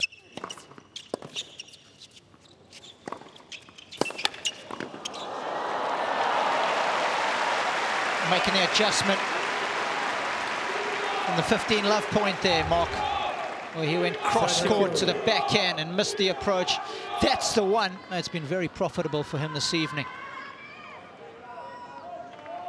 Of course, so important to stay alert. Expect it to come back with pace.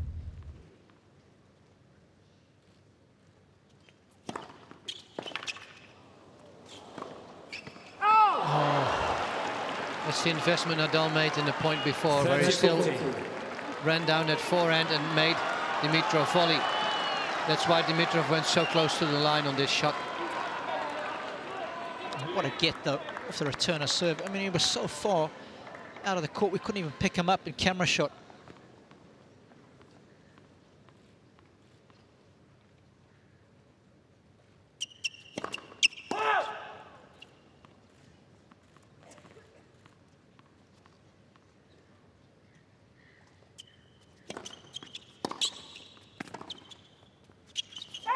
Here's the return that you were calling for, Mark.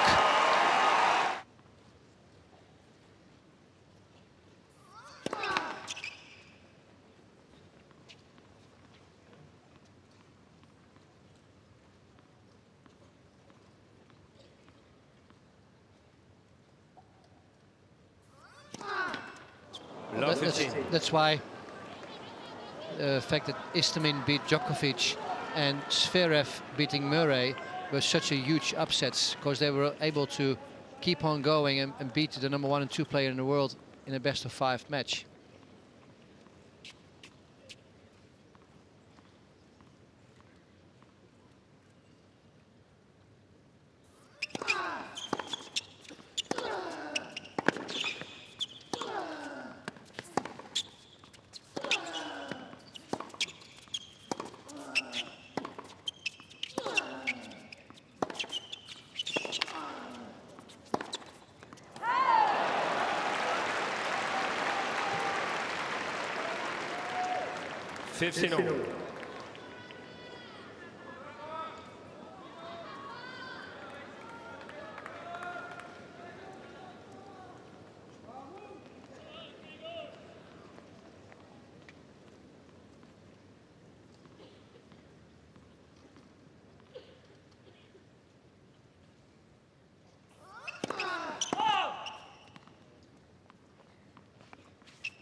Missed.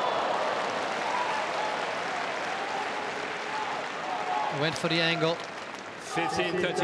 Actually, interesting rally. Dimitrov basically just using the linear shots, you know, 7-8 times in a row before he hit his first cross-court one.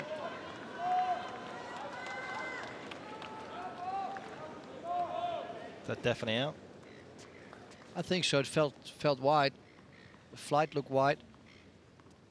I'm surprised, given the importance of that point, there was no challenge. This is going to be no challenge either. Still got 2, has Nadal.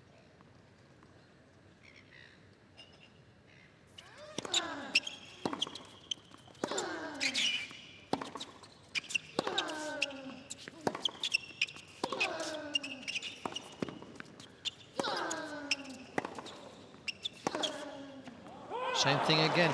It's really well played by Dimitrov. I think Nadal feels like a donkey at this moment, because he got maneuvered in the same position just after 5-6 shots, and he went for the same shot again and he missed it again. The Dutch donkey never does that twice.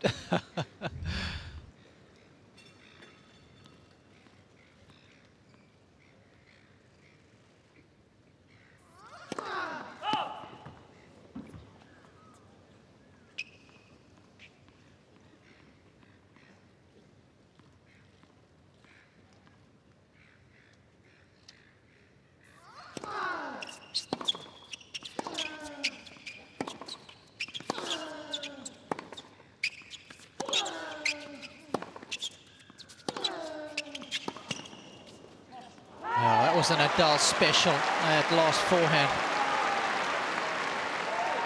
Not only the heaviness of the shot, but finally the length.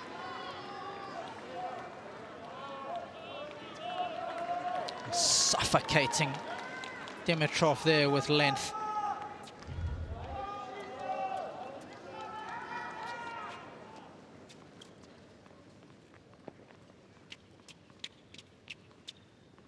Still got a second chance here.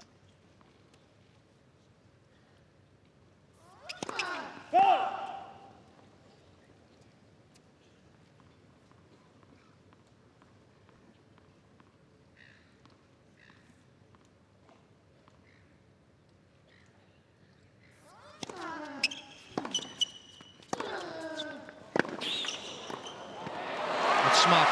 That's very smart. You never want to take the risk of letting that one go, and it's just going to hit the back of the baseline.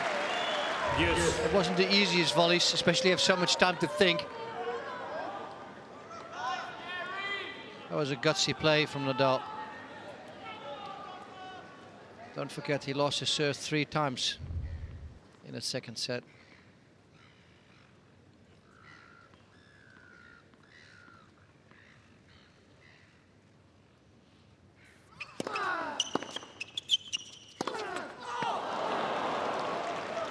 That is Dimitrov. All the shots that he's going to miss on the forehand, that is not the one you think it's going to be.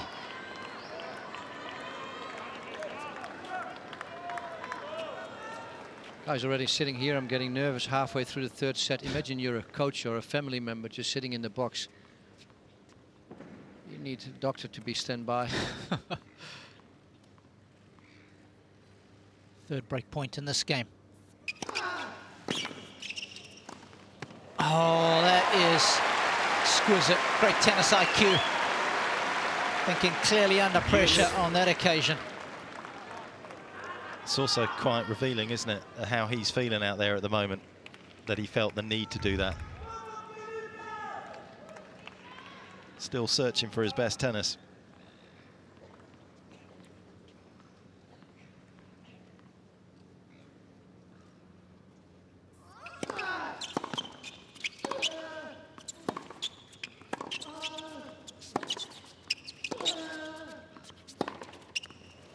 That's so well played.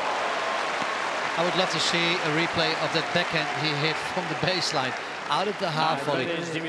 He just hit right through it, no hesitation whatsoever. It was obviously a great winner too, but it was all constructed by that first impressive backhand. Combination of length and pace, too good there.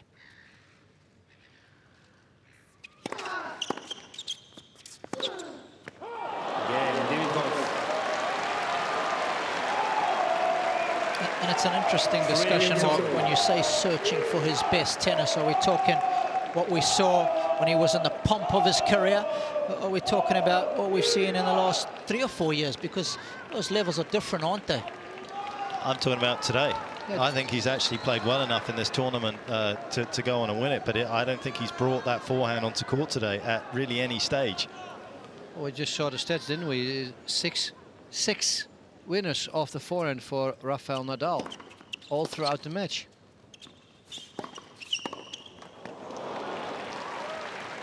Yeah, of his 19 unforced errors, 11 coming from that forehand side. Yeah, and on those couple of big points in this game that could have cleaned it up and taken him into the 4-2, he missed both of them. You know, that simple one, and he doesn't really want to hit there. He's narrowed the court. And Dimitrov isn't having to cover down there, so it's marginally easier than it would have been. 30 love.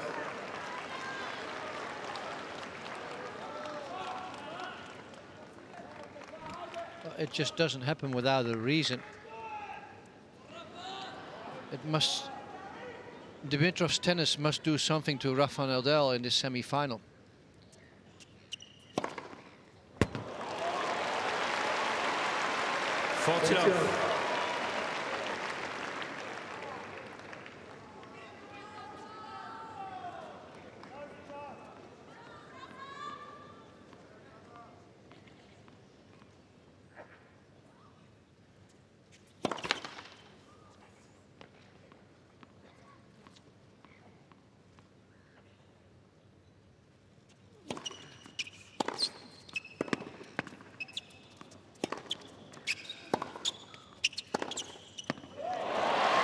could be the most important shot he discovers this evening. 40-15. Again, revealing, isn't it, that, you know, he's 40 love down. It's kind of a throwaway point, and he went for it. He knows he needs it. Again, Dimitrov. Right back at you, says Dimitrov.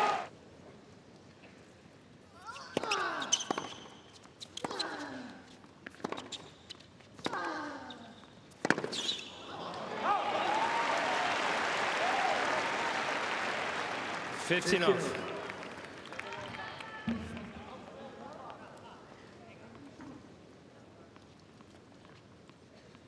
All square.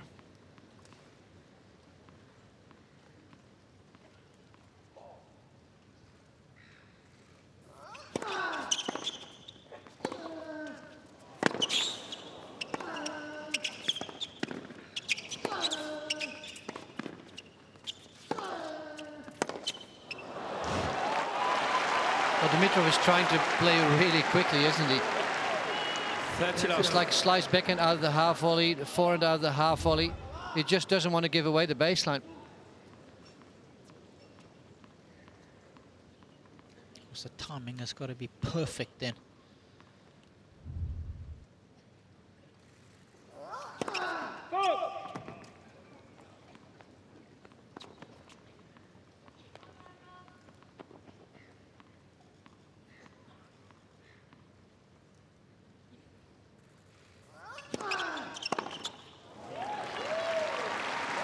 He's one of the few that was overtly aggressive. He's managed it really well in terms of trying to be positive and proactive.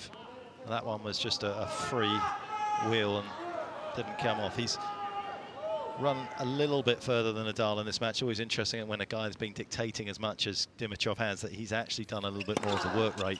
Yeah, Nadal.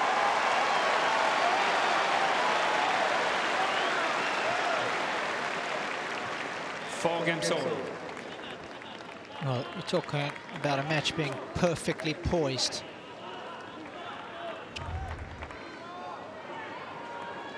That was a superb delivery. A love hold.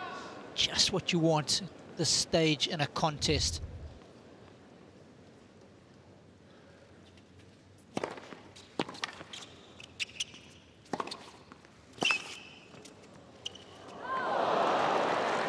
Good feel. Yep. 15 off. Usually, you know pretty well where you are, but if you run at such a high speed and you have to run to a high ball to the sideline, it's never easy.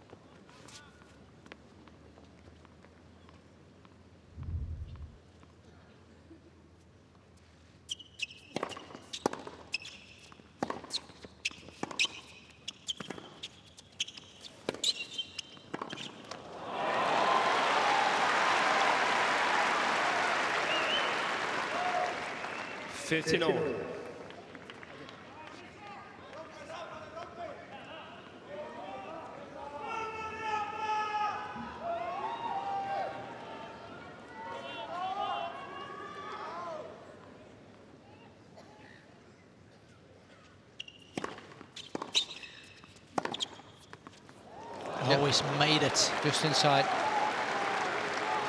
Just checking with this box. And they were showing him that indeed they felt it was good as well. So not to waste the challenge.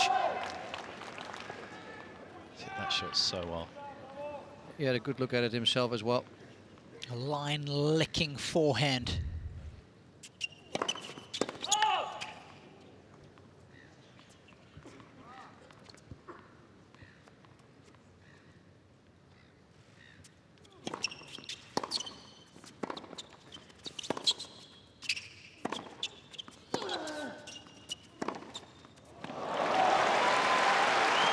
He's found his balance again, but not going too big like he tried in the last. Maybe he just was a little out of breath and just wanted to maybe go for it, and if it goes well, thank you. If not, it's okay, and he's been finding the right balance again. It's the pattern of play that Djokovic does so well against Rafa. First backhand cross court, gets the short reply on the forehand and just pumps it down the line. little tougher to do with a single-hander, but he got it right on that occasion.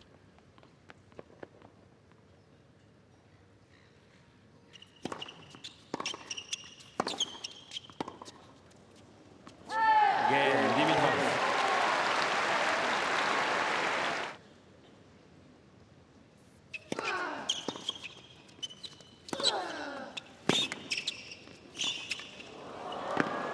Great first volley. It was not easy. It's unbelievable if you have to stretch so far out, and many times your head kind of comes down at the same time your racket face. Look on how he does that. Big slide, racket stays up, face stays up. Well done. And also hitting a volley off the oncoming slice. The ball naturally goes down off the string, so you've got to make sure you get the necessary elevation on the volley. Did that superbly.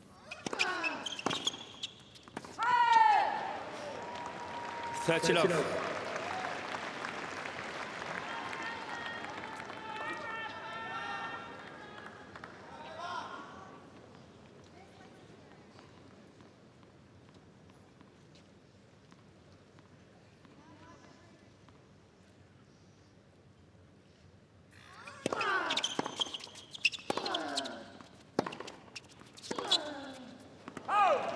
What a quick fit Dimitrov showed there by running around his backhand.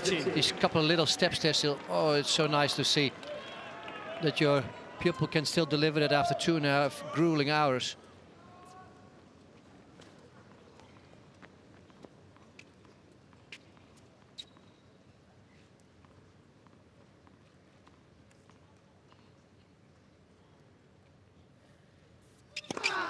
Net. First service.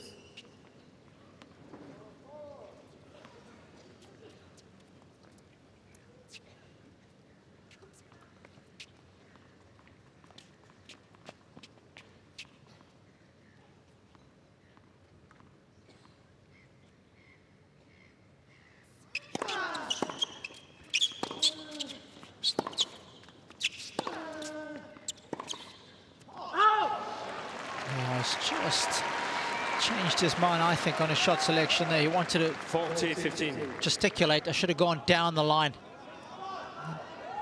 Decided just to keep his cards close to his chest there. Dimitrov is making him play an awful lot. I mean, 85% of his serves are coming back in court.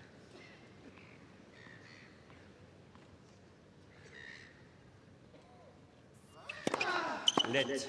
First service. So he's not getting any free points, Nadal, either. So we're trying to question why is Nadal worried and not playing his best tennis. It's because Dimitrov is also making him play an awful lot of shots.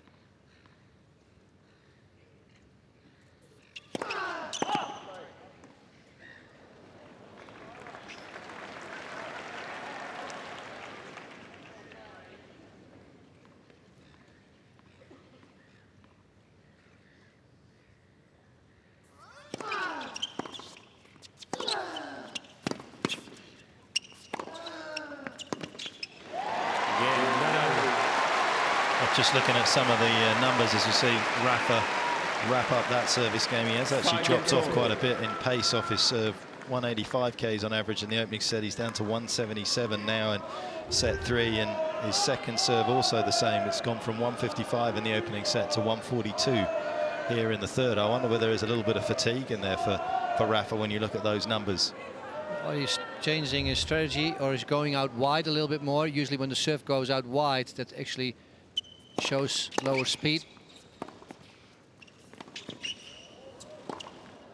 Oh, I love the cat and mouse there from both players. Love 15. The sneak from Dimitrov, but at the last minute, Nadal changing his shot selection with a little chip lob over the backhand. So clever.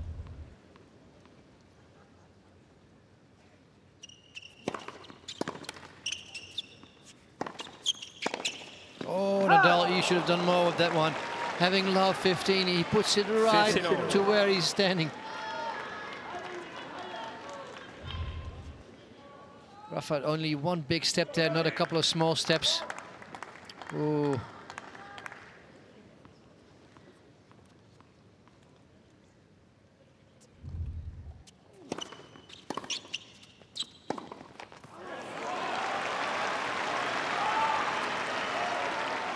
15-13.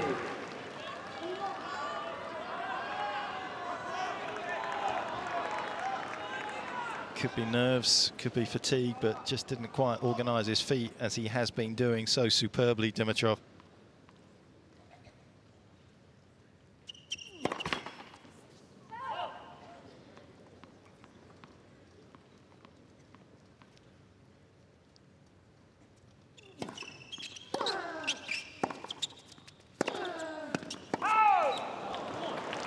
And it was the forehand that cost Nadal 30-all. in the 12th game of the second set. Talking about his forehand, very few winners, 7. Many unforced errors, and as Mark mentioned just a couple of games ago, the easy ones. Passing shot here, the rally at 15-30.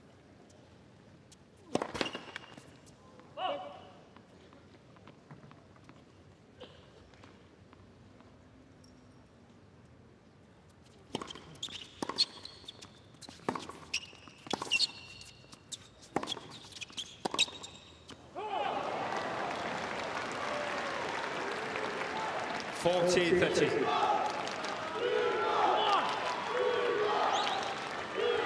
I think it's good decision-making from Dimitrov, giving Nadal that shot, saying, okay, you want to win the point, you're going to have to beat me with the shot that you like least.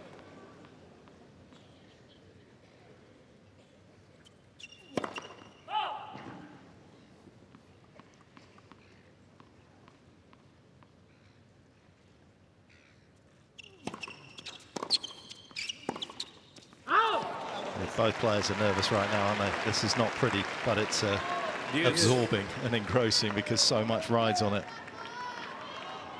That's why. For both players, losing this set will be so tough to come back and win another 2.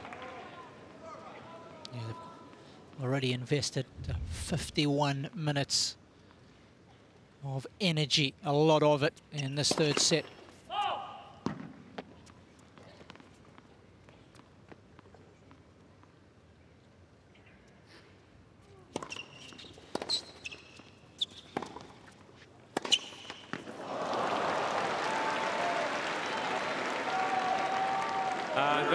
Dimitrov. Well, Dimitrov must feel that Nadal is struggling on the other side of the net after he just played his last point, coming forward on nothing. Normally you would think, bye-bye, see you later, that's it, break point down. They can serve 4-6-5 lead.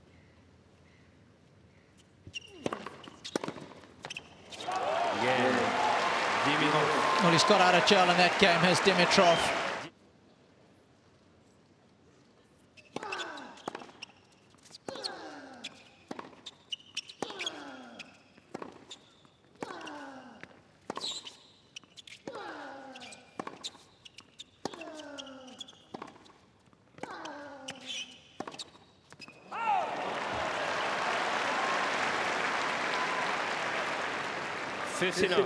Picking up from where they left off.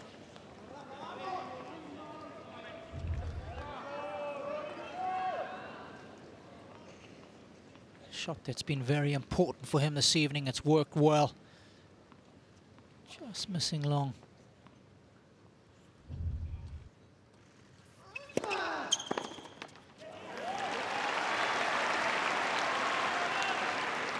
Well, this set just asks for a tiebreak, doesn't it? It's just so even.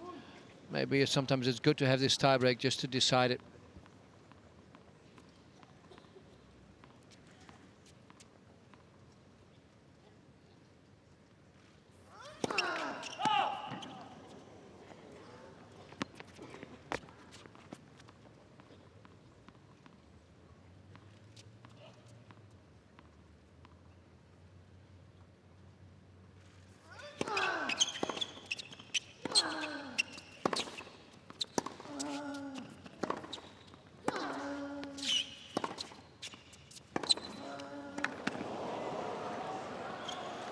What a blistering backhand down the line that was.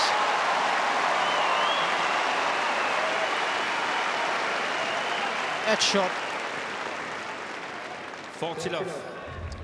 is just so solid, isn't it?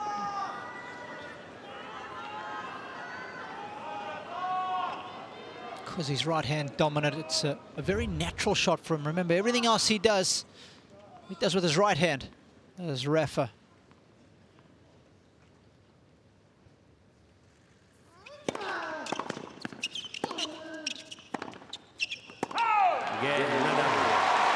Well, it was a third set tiebreaker. That was so crucial in defining the outcome of their match when they played here 3 years ago. Dimitrov had set points to go up 2-1. He didn't get it. And in fact, Jaco, the scoreline was almost identical. A 1-game difference in the opening 2 3/4 sets. Well, Dimitrov shouldn't think about the tiebreaks in his career. 1-0 Nadal. He should think about the tiebreaks he has played in 2017. And just like 10-0 in matches, he's 3-0. He's undefeated in tiebreaks in 2017.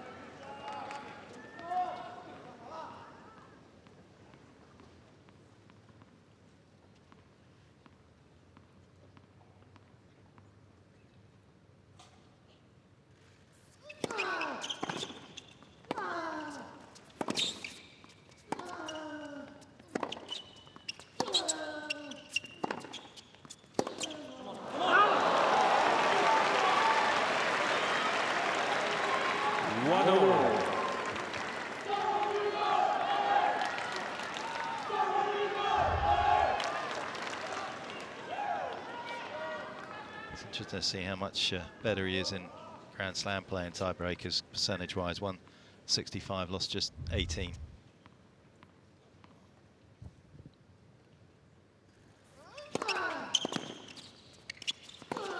That'll bring you 14 major titles when you can just deliver at will, generally. 2-1 Nadal. Well, to say it very bluntly, his forehand's going to have to work like this. It has to be better than what he has shown up to now in 2 sets and almost a third set. Shot selection on that particular shot is going to be important in this tiebreaker.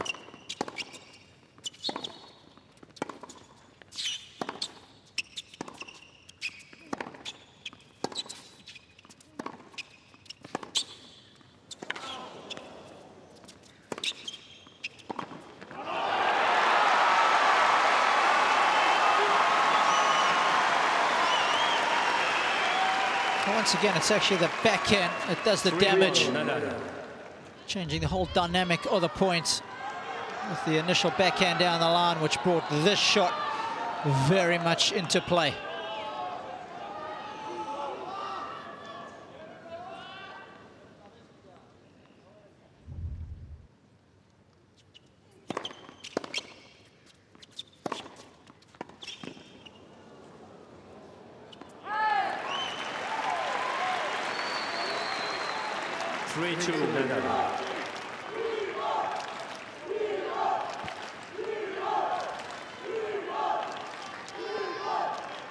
Shifted his serve direction a little bit more in this third set, again down to the sort of forehand of Dimitrov, which has opened up a bit more sort of width and has just kept the Bulgarian guessing a little bit like the opening set.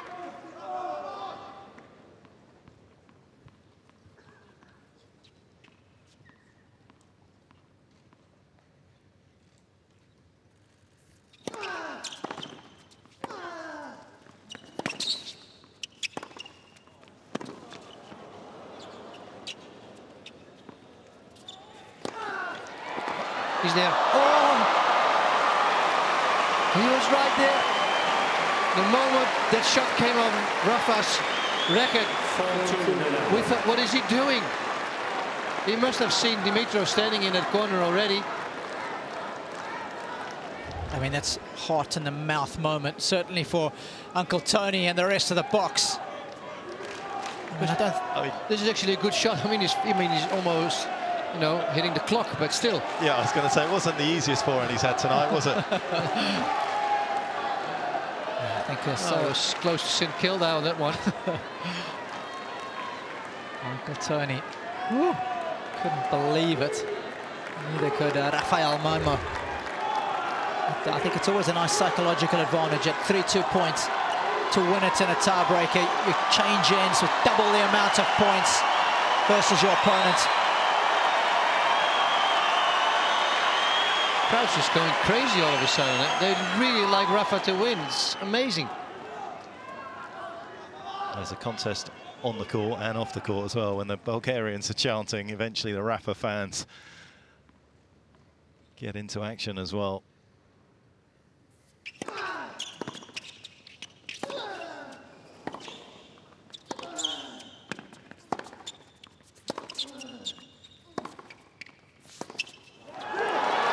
He has to have the guts to hit through it, and he did on that last one. Really finishing it all the way till the end. He's hit some very good backhands, has Nadal as well, to get out of trouble in the baseline rallies in this tiebreaker, but couldn't pull one off on that occasion, as you suggest, just enough. Dimitrov's backhand to hurt him.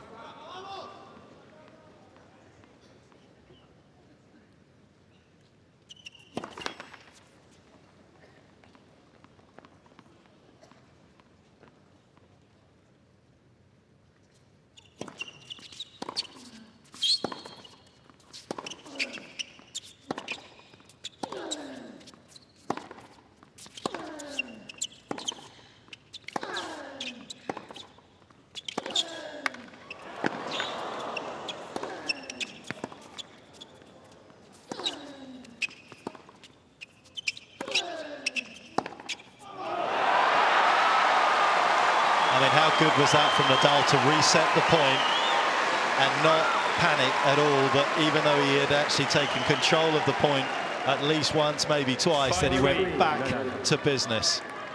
And eventually Dimitrov just ran out, I think, of oxygen and patience.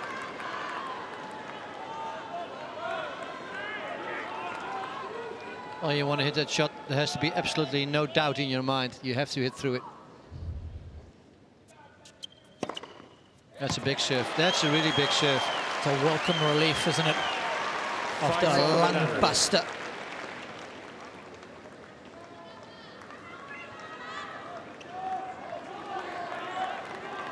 Or you're thinking mini breaks if you're on the court. You're one down. You got to win one of those next 2 points. It'll be fascinating to see the serve direction here from Nadal.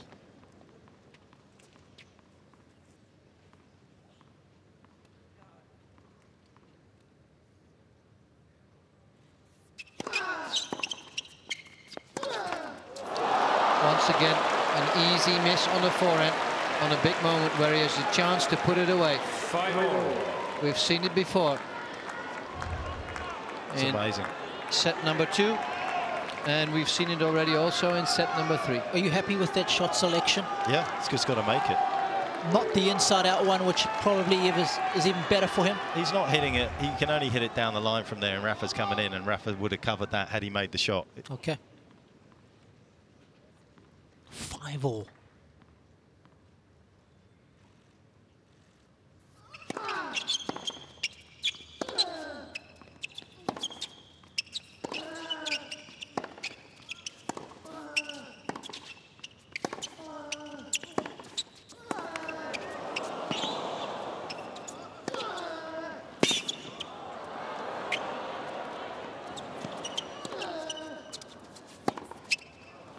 That's wide. Oh, just the easiest shot of the rally. That's the one he missed. Of course he's going to challenge. It's such a big point, but we all know that went wide. Can you believe it? Had a couple of opportunities to perhaps come in. He will start pushing the backhand, and that's the one thing I would normally not do, because that instinct kicks in there. Definitely wide. 6-5. There was one pretty memorable backhand in that rally from Rafa off a brilliant shot from Dimitrov down the line. It's a set point for the Spaniard.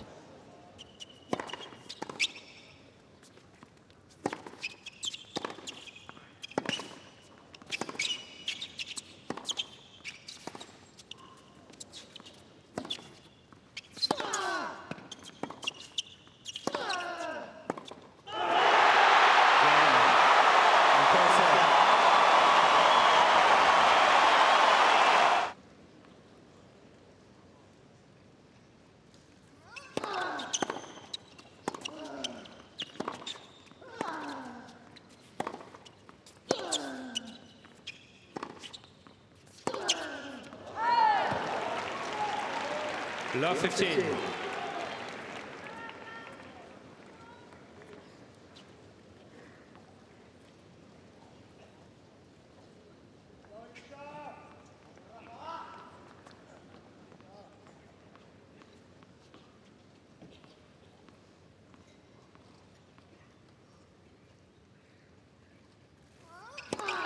Lent for service.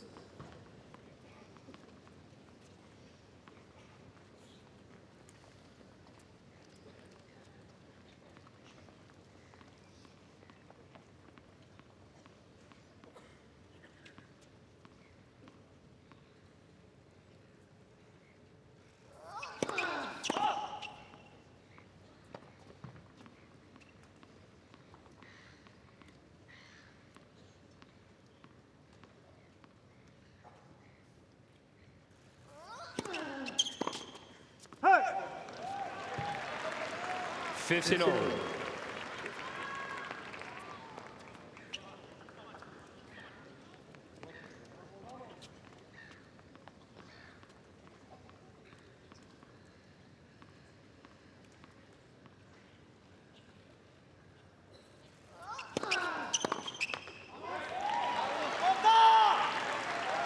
Thirty 15.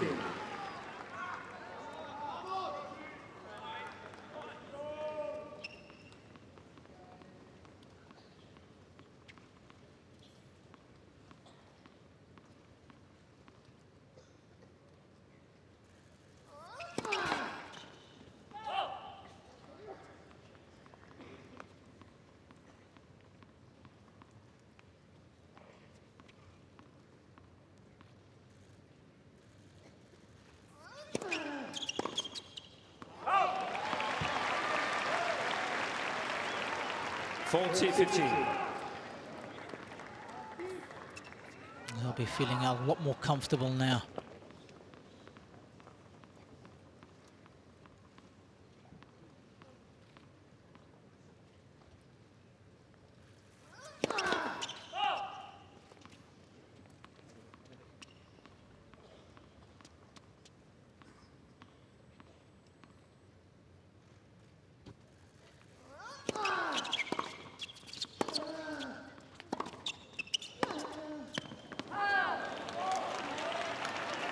Forty 30.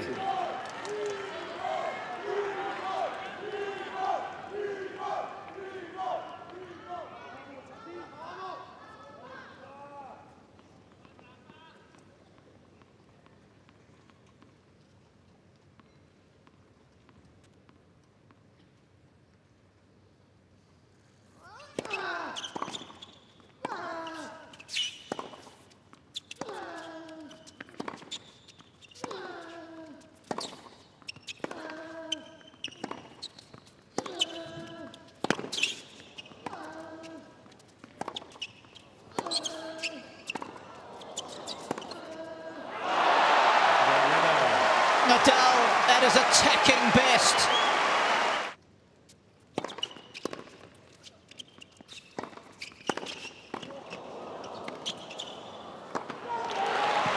Next two service games massive for Dimitrov, aren't they? You can feel it. 15 off. Losing that third set would have taken a lot out of him. And it's so important to stay with Nadal early on here in the fourth and just once again grow that belief that you belong.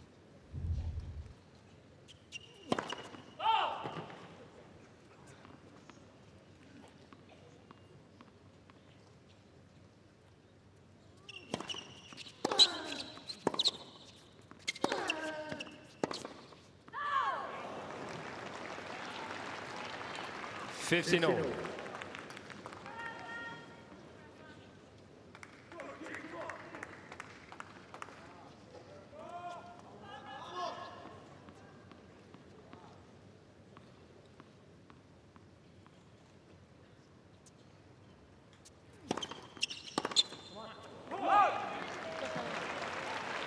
Thirty 15.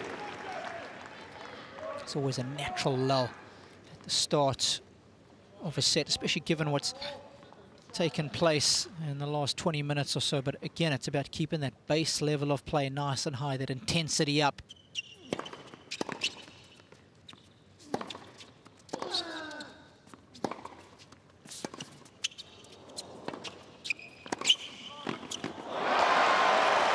this is in some ways where it's a little easier for Rafa, because he is the one that's sort of being dictated to, he's reacting, so therefore he can kind of flow and pick up balls here, and it's Dimitrov that actually at this stage, as you say, Robbie, when there's a little bit of a lull, needs to maintain that adrenaline and just sheer hunger.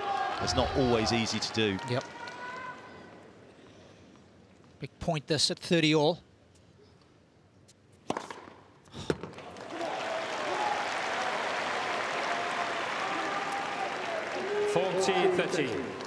Good body language.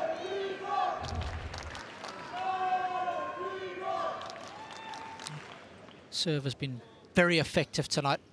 Set that spot with good regularity. That one too, well into double digits. Of course, as the aces go, it's 11 now. That's unreturned as good. That phrase I use a lot is bounce back ability. How do you handle adversity? That's what the best players are so good at doing. I've seen it time and time again. It's a big question that's going to be asked of Dimitrov right now.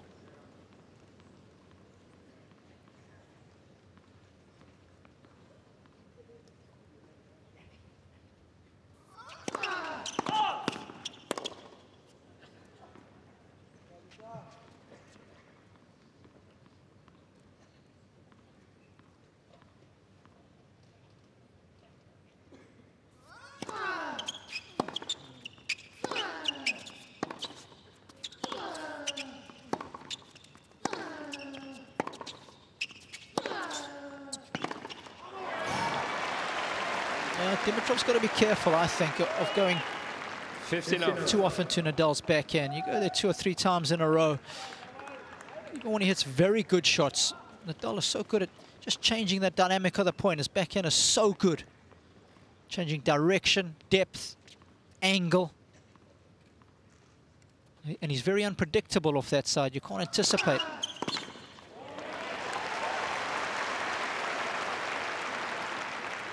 He's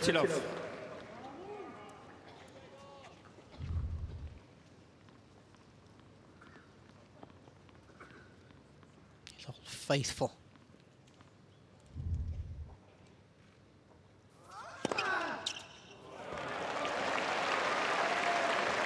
Trying to have a second look at it, but he walked to the other side, came back, looked at it. Then, are you able to challenge? No.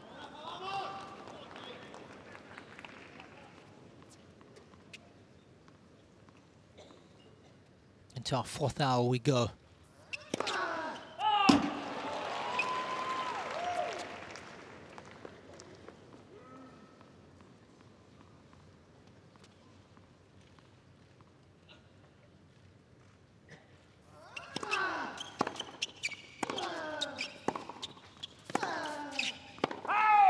Forty 15.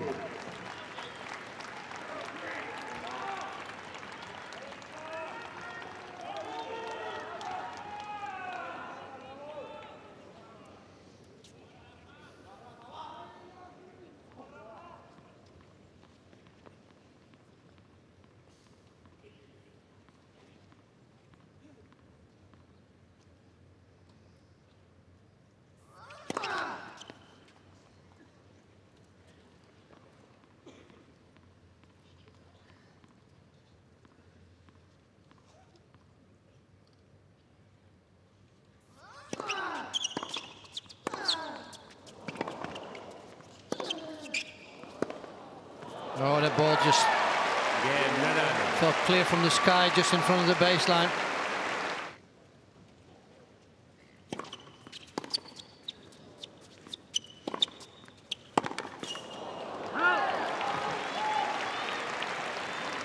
Still there to win this match if he truly believes.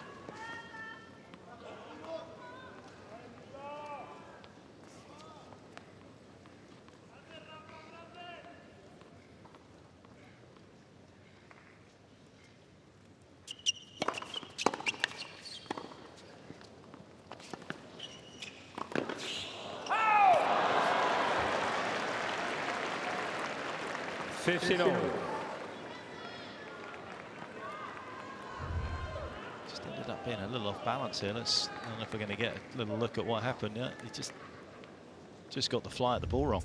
Simple as that.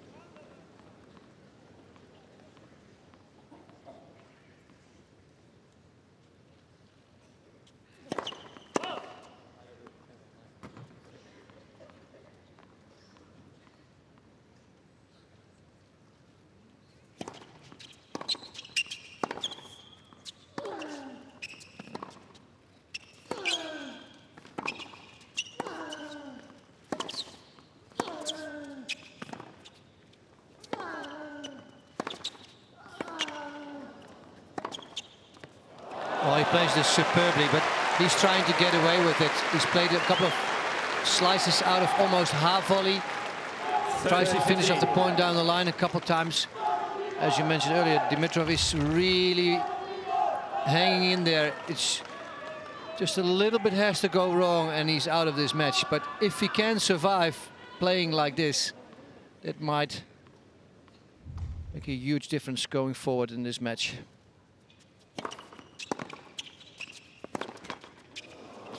He's really playing on the edge. It's very low over the net and quite risky shots he's taking. Yeah, he's fraying at the edges, there's no question about it, but his natural talent is keeping him involved at the moment.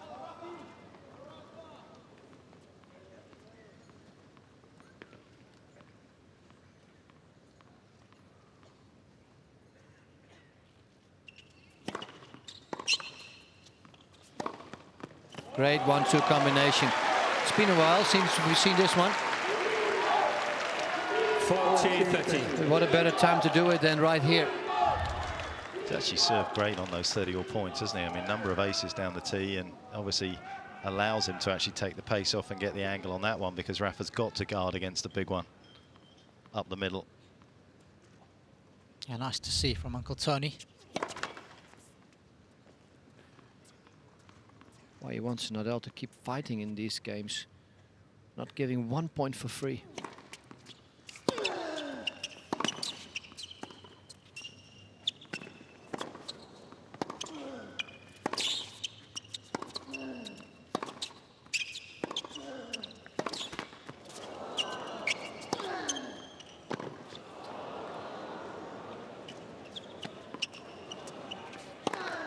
That's a scary rally again. He's got one of the best smashes in the business. Especially when he lets it bounce. It was unlucky for Dimitrov that the ball hit the net right there, because it gave a perfect opportunity for Nadal on the forehand. And he hit such a heavy shot, but this lob is actually fantastic. And the smash is even better. In this stage, you just don't want to make an unforced error yourself. If your opponent does something great, okay. And then it's Dimitrov. Well, that needed no translation. That just urging himself on.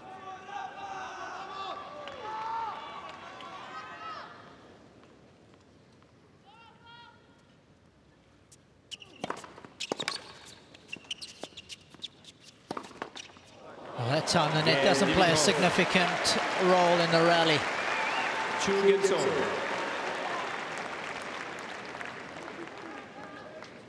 And I think 20 minutes into this fourth set now, Dimitrov would have been able to somewhat forget about what happened. Well, first he didn't get it what Dimitrov said to him, and then he gave some confirmation. But shall I go for big ones now? Next game.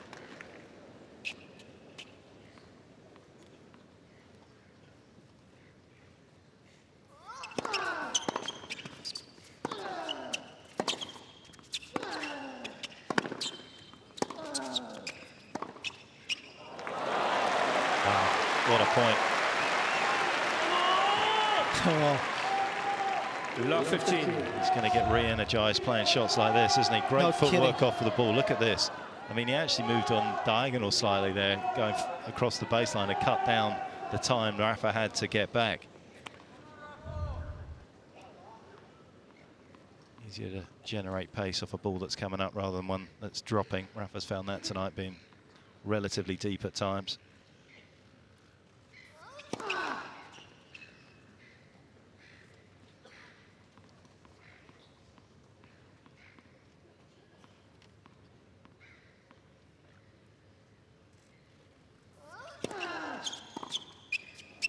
That's a smart second serve.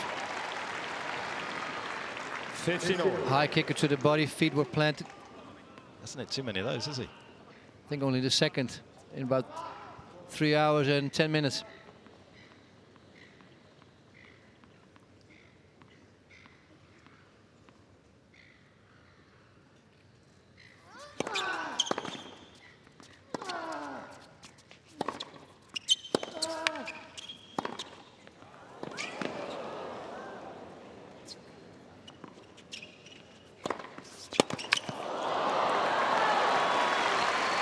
Going back to the patterns of play, it served him so well.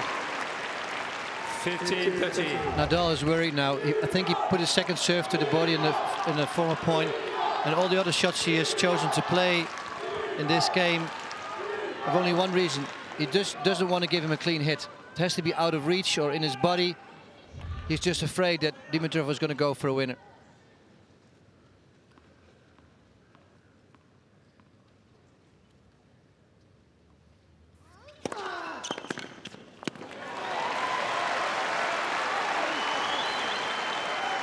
Those are like gold dust. 30-all.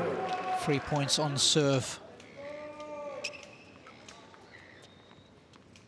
It's been the case at 25% of the time this evening for Rafa.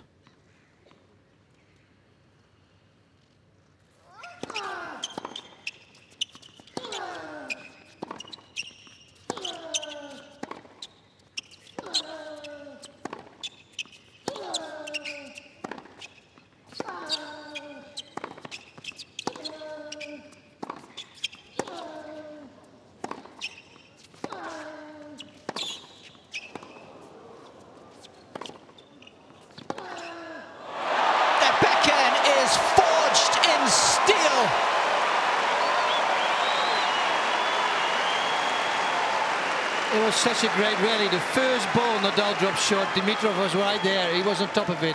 Started to attack. 14-13. And then what happens at the end? Instinct kicks in again on that backhand side. He ran so far to hit the forehand, didn't he, that he ended up having a run to the middle of the court, and Rafa knew there was going to be space behind him. Still, incredible backhand to make it.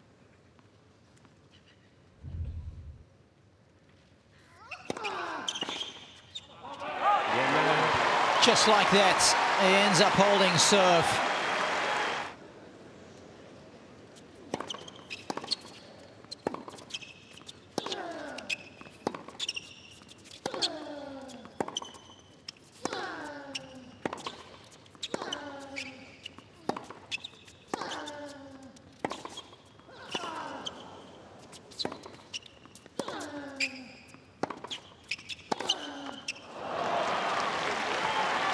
Probably be the best tennis right now 15-all. in this fourth set, what we've seen throughout the match. Maybe It's like Wii tennis. Just like a computer. Yeah. Like ping pong. It's incredible ball striking. That make it look so easy. You get on courtside, ball is fizzing with all kinds of spin. Everything's happening so quickly. They make it look easy.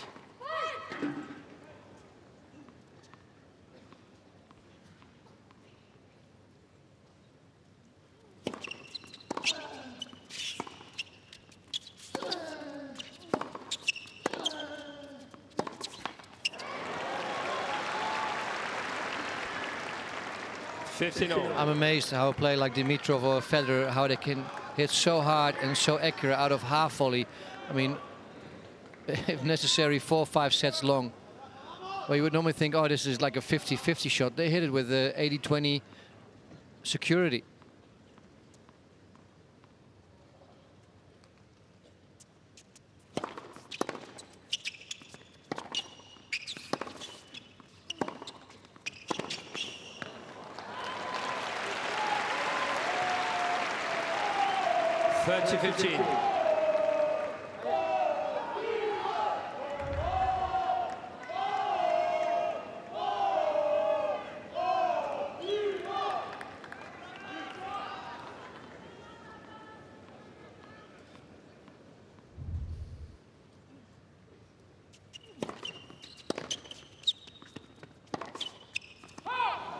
30 all. You just keep feeling as though the break is coming. It's like he's just holding it off for as long as he can, but the pressure is exerted once again on Dimitrov. Can he continue to bring up a big serve on these 30 all juice points?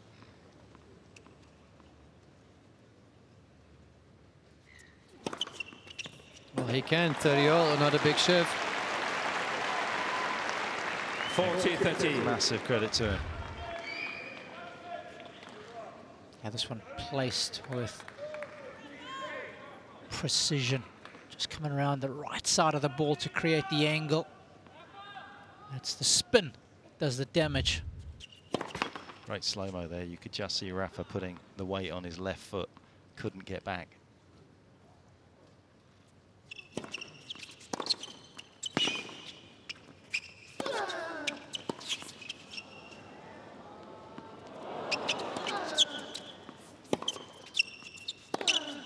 He missed that one. Yeah, Dimitrov. Good is just not good enough anymore at the moment. You have to really finish it off with a perfect shot. I mean, Nadal just had a great approach there. Ball still comes back, lob still inside the court.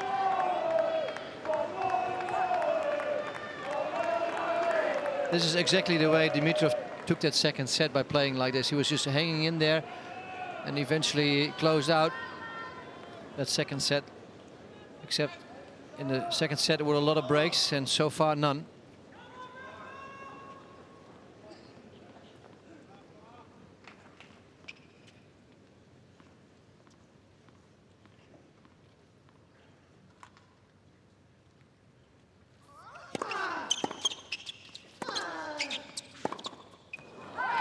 I understand this. I really understand this one. 15 off. You don't, or you do? Yes, I do. I mean, if I would be coaching him, looking at right now, don't worry, mate. I'd like you to go for it on the return points. Really, just whack it. Mm-hmm.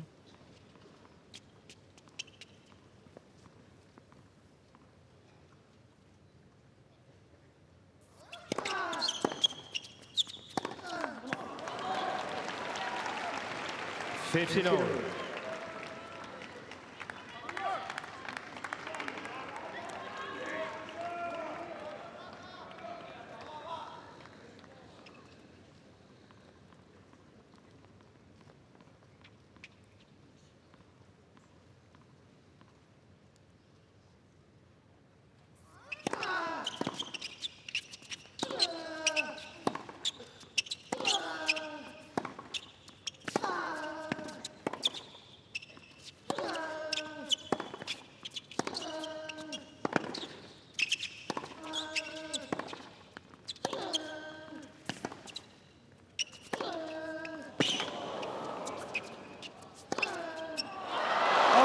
The one, the easiest 15, one. 13. So that reminds me of his match point against Del Potro. I want to say it was at the Olympics. I just want to compliment him from that forehand. He just hit right there out of the half volley down the line to set this one up. Done everything right. His favorite shot. You just can't believe it.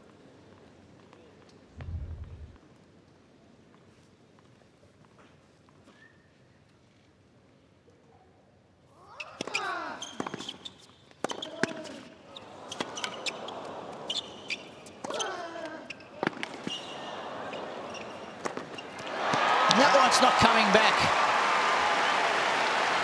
How good has Dimitrov defended, though, in the last couple of points? I mean, credit to him for giving Nadal a couple of chances to miss. One he did. This, of course, he wasn't going to ever miss.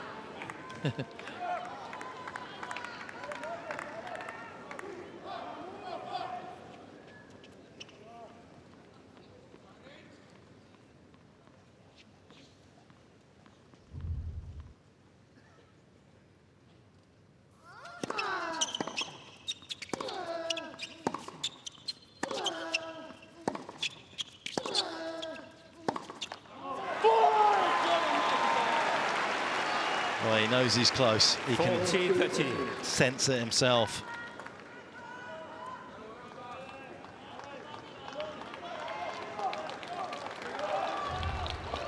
You have to be so clean on that shot to be completely accurate. You can see this last one was just a little bit in the top of the racket, top of the strings.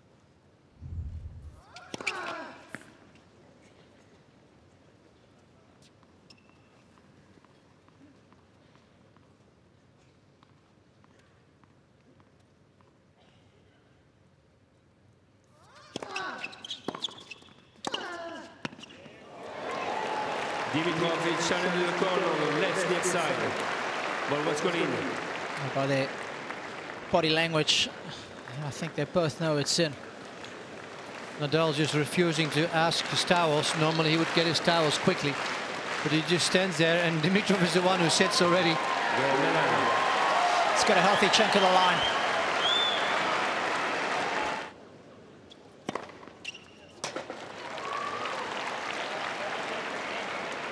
Fifth enough.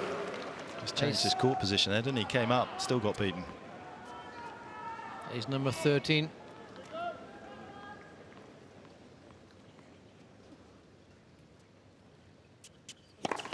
Let. First service.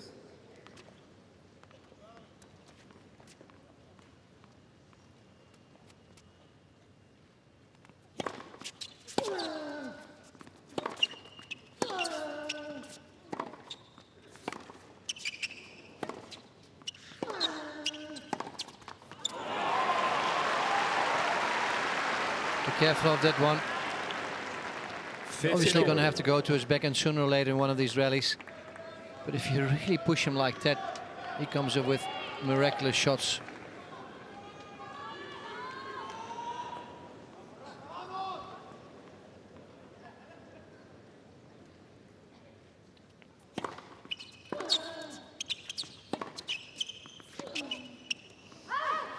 Oh, it's disappointing after such a good return. It rocked Dimitrov back. He knows that he's annoyed with himself there. That was a wonderful return.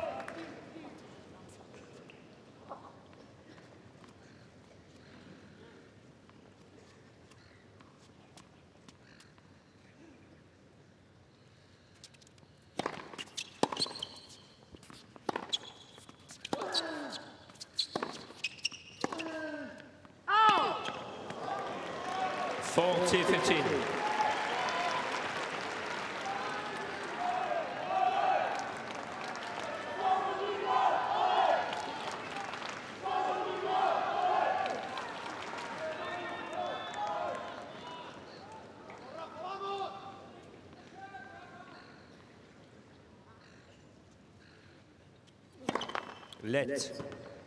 First service.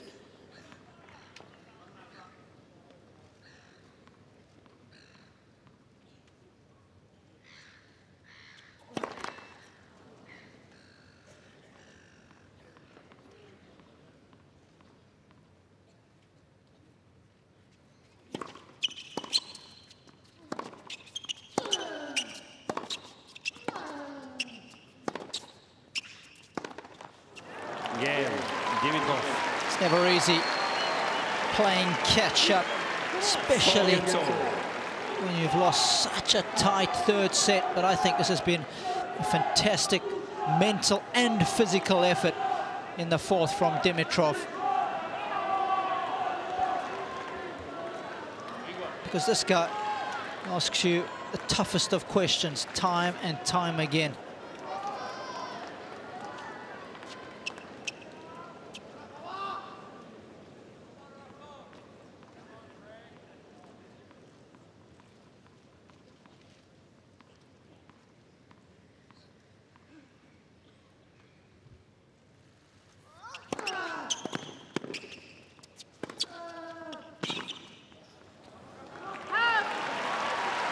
That was one of his best forehands at night. He really got hold of that out the middle.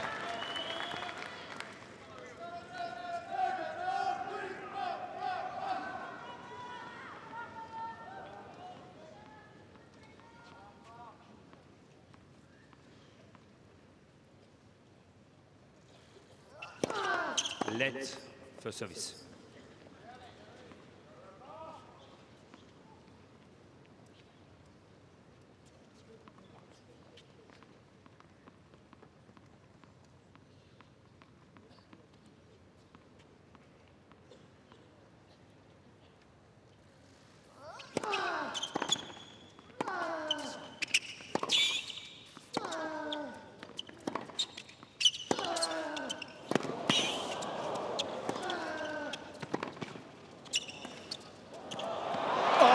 haven't seen that all match. It's the first one. It's the first drop shot we've seen so far. He didn't have the guts to go forward on that forehand he hit cross court. Well, he was right to do so. And it was smart, because normally you get beaten on one like that, because the one down the line is open. You have this one right here. He had a decent one, but it was not good enough to go to the net, and he understood. Holding back was the right choice.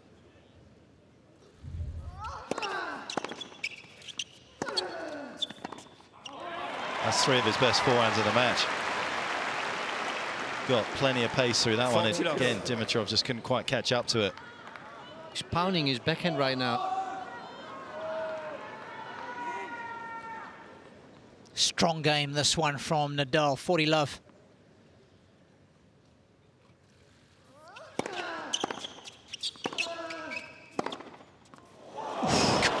That was right out of the sweet spot. Well, you know why he's been pounding his backhand. I mean, look at that. Yeah, it's left a vapor trail, that one. It's just effortless. Floop. Even in slow motion's going fast.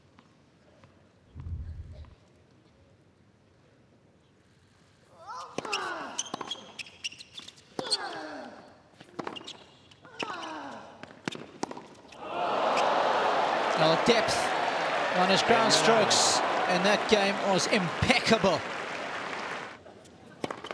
Let for service.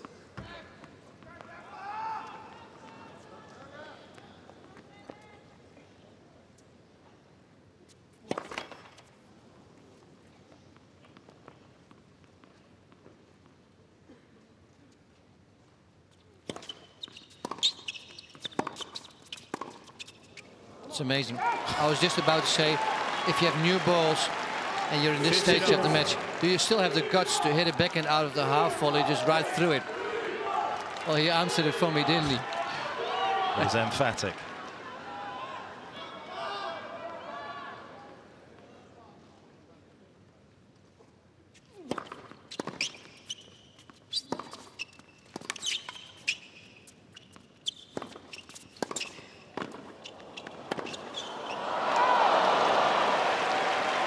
Good play from Dimitrov. Rafa stayed home. He had to pick up the volley, and he did. And that's a couple of tests. I mean, a good return on the first point into the backhand. He rips one, and then he's got to produce that at the net. It's impressive.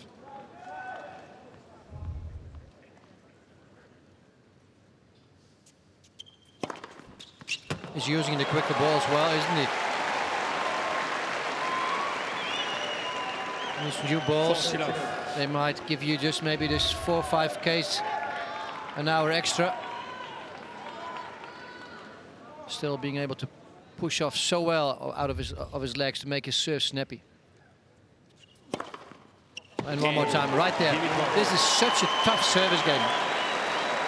Testimony also all the hard work you do in the off season to be able to play the same after 3 hours and 35 minutes as you would be able to do at the start of the match. Oh, he won Brisbane, played 5 matches there, comes in here.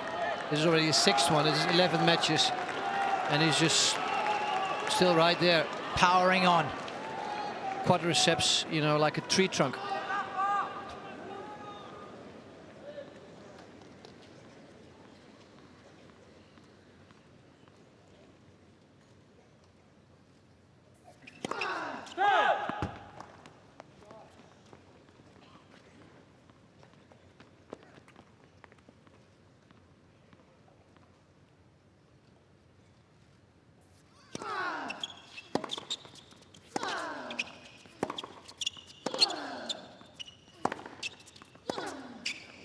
He's going to force it.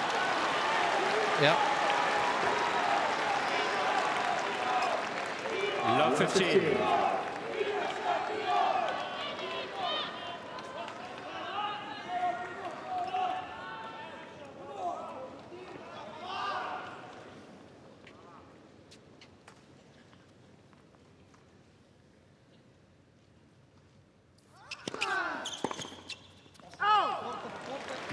Smart serve, especially with the new balls. He probably took a new one. Got a little bit more slice on it. Just skids through a little bit more, and he was too late on that backhand.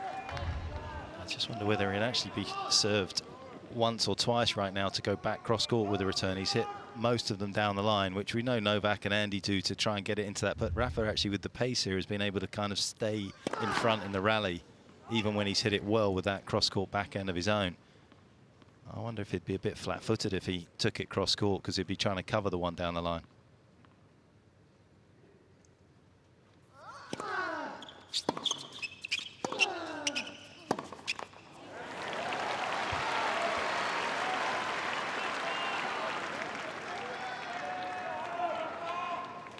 It feels as though Rafa's gone away from even like attempting to hit the tee serve on this side at the moment. I mean, as you said, Jaco, just pounding the backhand. Yeah, default setting, kicking in.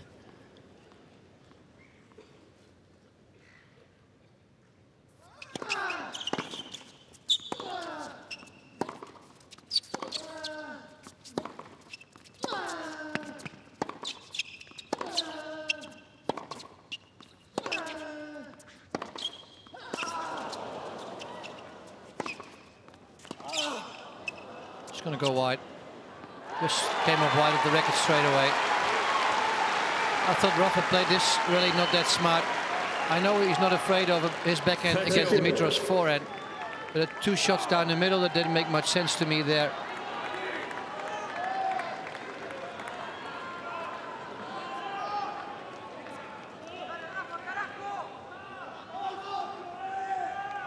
Sweaty palm territory, this.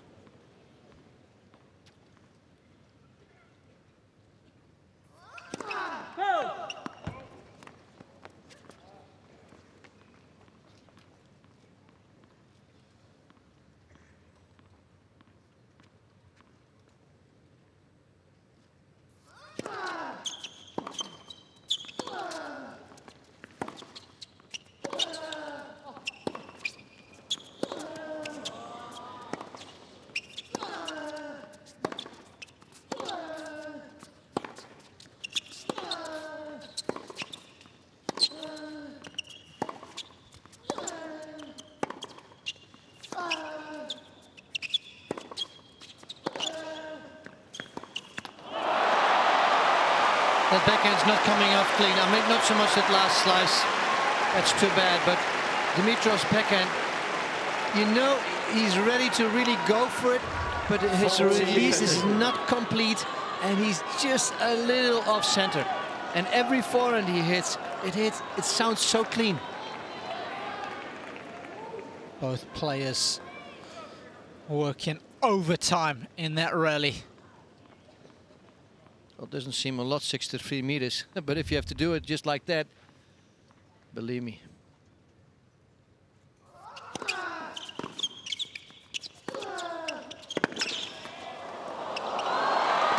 Oh, what reactions from Nadal!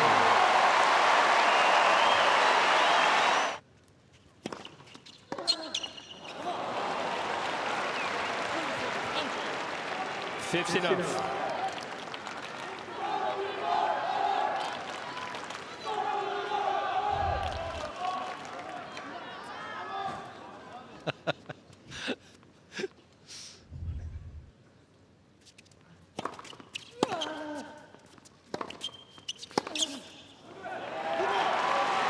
I'm not happy. That's what he would say normally around this time. Not very happy with that return.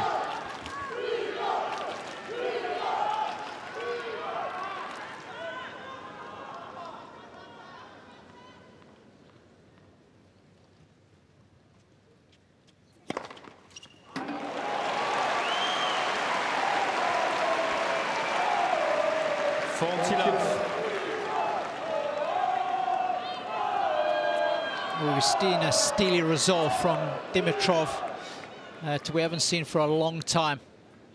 Point away from taking this to a tiebreaker. How about that for control?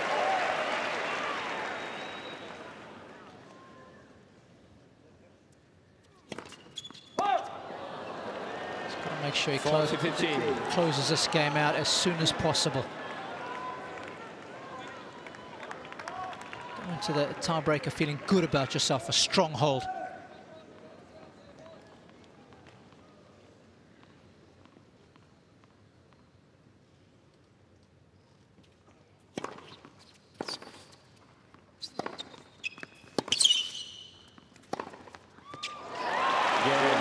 Well, that will make him feel good about himself. It's a pretty emphatic game. Both players receive one additional challenge. Well, given the way that Rafa served in this set in particular, he kind of knows where this first serve's going to come into, and you know, he could gamble here at the start of the tiebreaker, try and get up a mini break. It may be that Rafa does throw in a bit of a change out to the forehand, but for the most part, you would have to say take an educated guess, try and get on the front foot and get up and running in this breaker. Let's check it out. Tie-break time yet again.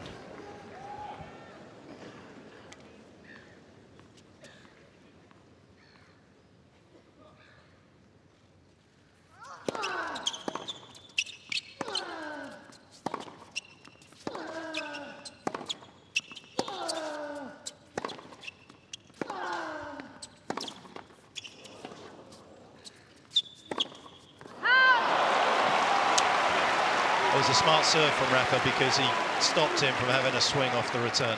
1-0. Well, that's been the purpose already in the last, well, actually in his last whole 4 set probably. He doesn't want to have anything between his hip and shoulder height at a comfortable speed. It was a big miss, inexcusable as far as he's concerned.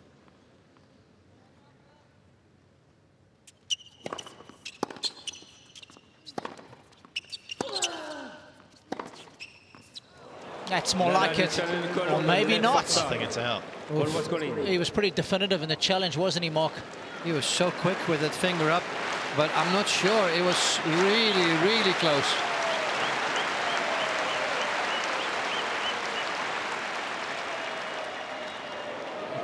Took the side of the line. 1-0.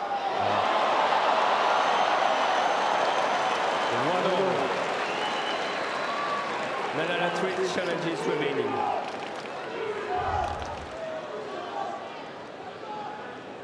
It's a good feeling, that.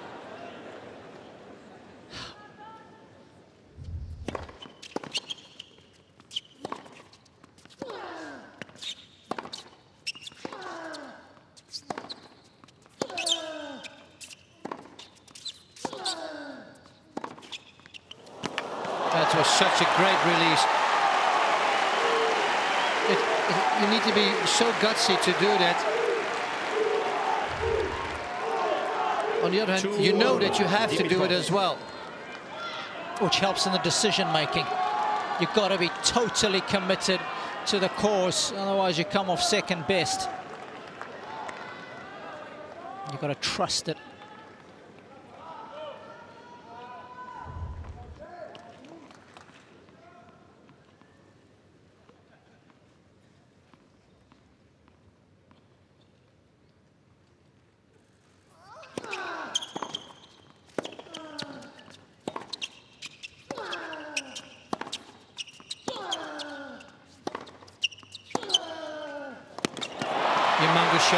Humongous shot.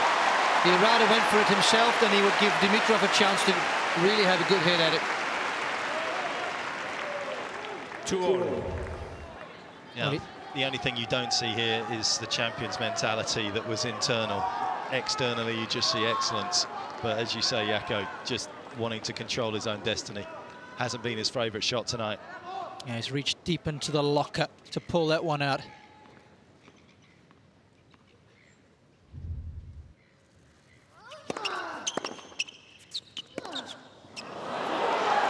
The return that you were asking for on the first point of the tiebreak, Mark. 3-2, Dimitrov. Good feel for the situation. I think he had no other option here. He was just, he got caught late on that return. It's like, you know, this one you hit in doubles really nice. A little bit late, inside out. But it worked well, didn't it? Certainly did.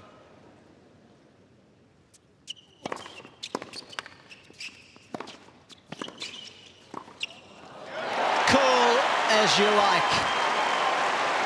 4-2 Dimitrov. And now it's exactly the opposite.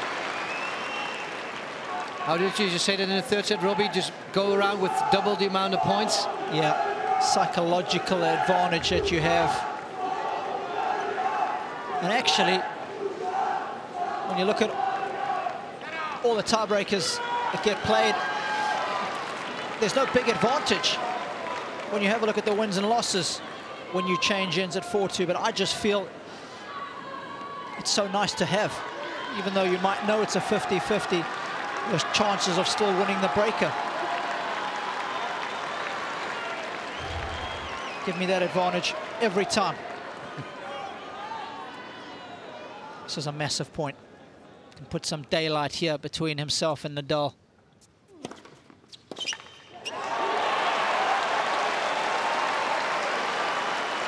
Oh, he's played this point so calm and collectively like he's played every 30-all point throughout this match.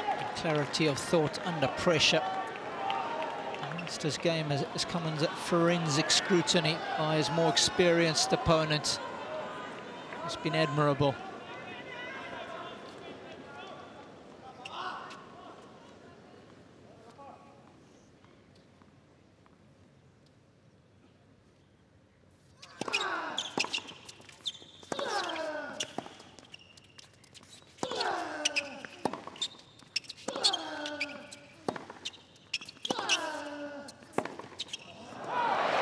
To go for it. Why not if you're 5-2 and then just don't miss it like that? It was a little tentative. Wasn't really there to be hit because it was actually too short, the shot from Rafa, and it was actually on the way down.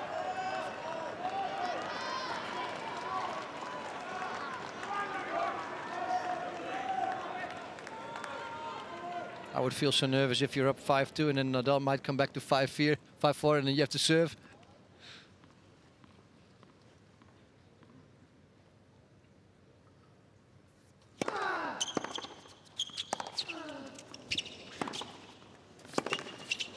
That's it, open court, 3 set points to Bulgaria. 6-3 Dimitrov.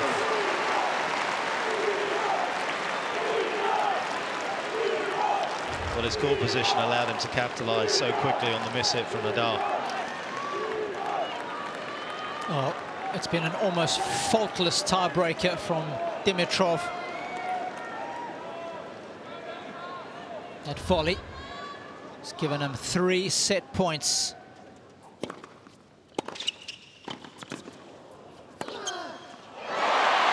got to be kidding me. I know it's nice to have a surprise. It's actually the slogan of the title sponsor, the power to surprise, but... Whew. It wasn't a surprise, though. It was 171 with Rafa deep. He sees you coming. There was no surprise about it. He's not going to miss out on that forehand. Set point number 2. We're indeed going the distance for a second time here in the men's semi-finals.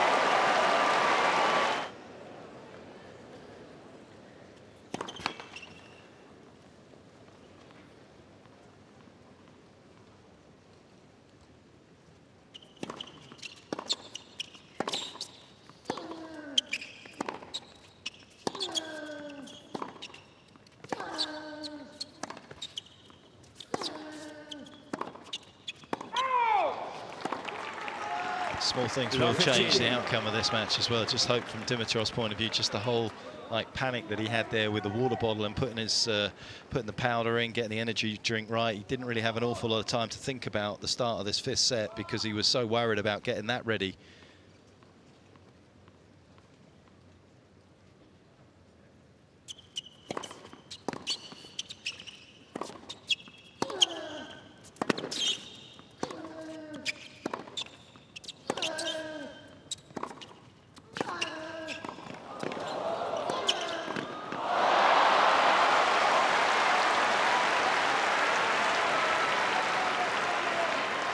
Well, you can be coming in, and it may look like you're in a good position, but he wasn't at any stage once he had hit that approach shot going to win this point. He did a great job of almost salvaging it, but He was too deep.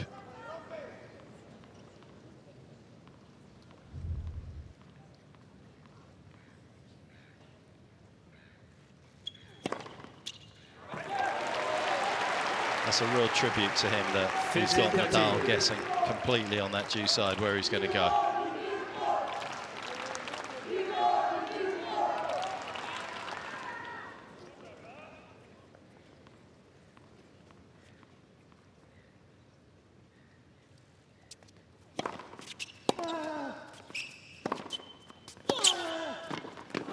He's coming in again, and not on the best approach shot. It's the dangerous one, as we call it.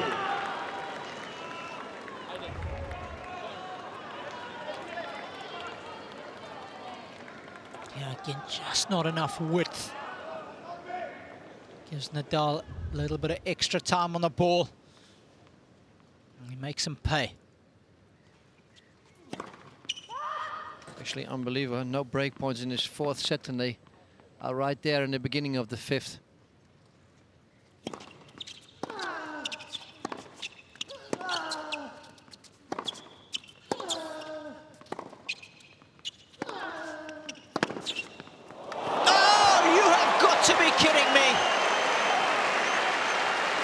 Well, even Tony applauds. That was just too good.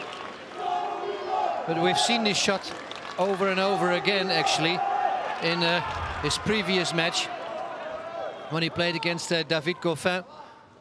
He's hit the shot probably 10, 15 times.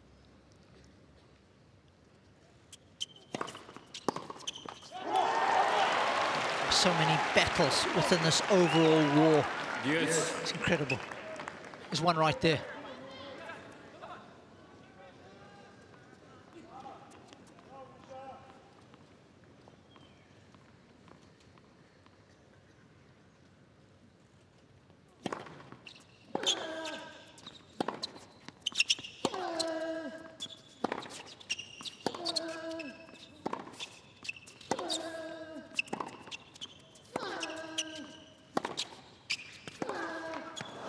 The way he has hit over these two deep backhands, Dimitrov, the way he just still hit right through it.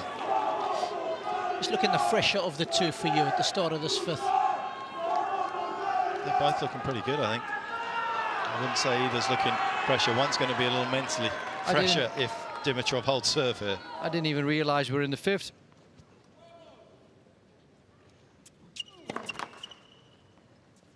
They just move like we just started.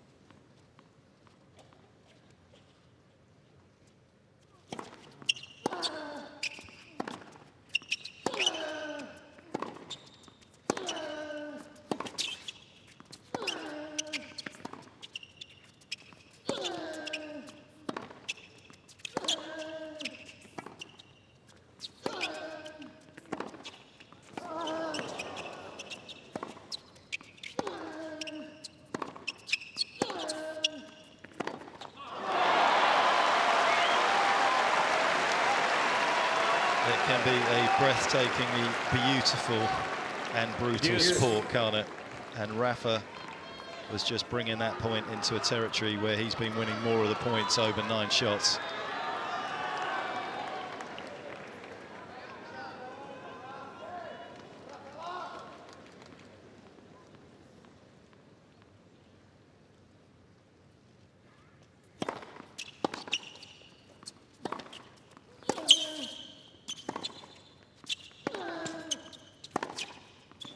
No, it's just wide. He will challenge. The ball on the left side. The ball was called out.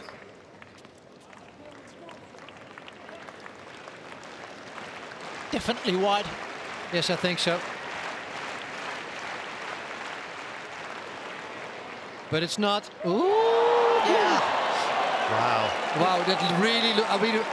I mean, I know we're not allowed to bet, but I would have put some money on this one. You were one of those juniors, weren't you? Oh yes, definitely. This would have been out for sure. This is really surprising.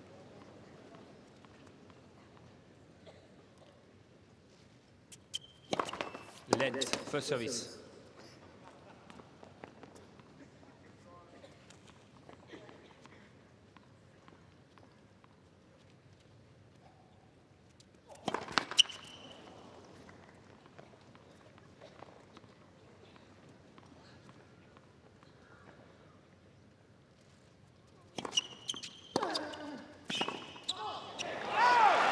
his greatest strength, isn't it? Just going straight back to work and punching the clock. Every time, every point. I mean, he was so disappointed with that Hawkeye line call. Just didn't put him off his stride, though, on that return. What a battle already in the beginning of the 5th. Into our 5th hour.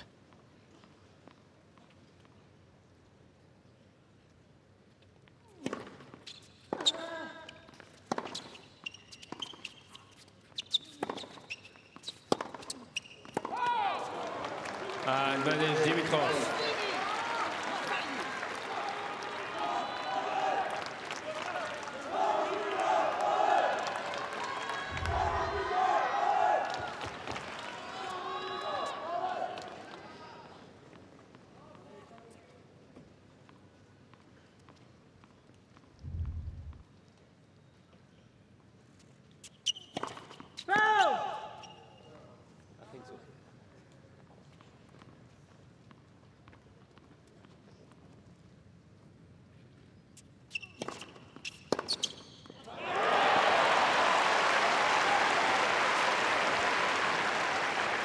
Yes.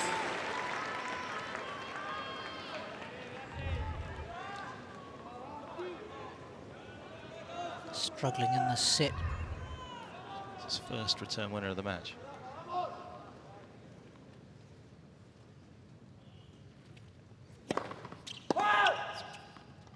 Just needs a first serve, does Dimitrov. Nadal's been all over those seconds.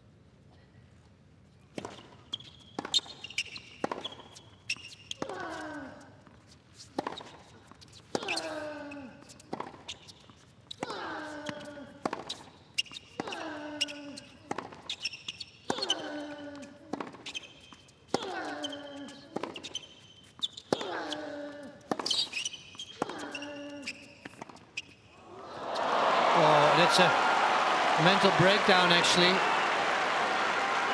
I tell you, this is a really poor choice, obviously. Created by Nadal by giving him a relentless left-right. And he just didn't want to be in that rally anymore. That was the shortest way out. He needs a first serve desperately now. Break point, Rafa. 3rd time.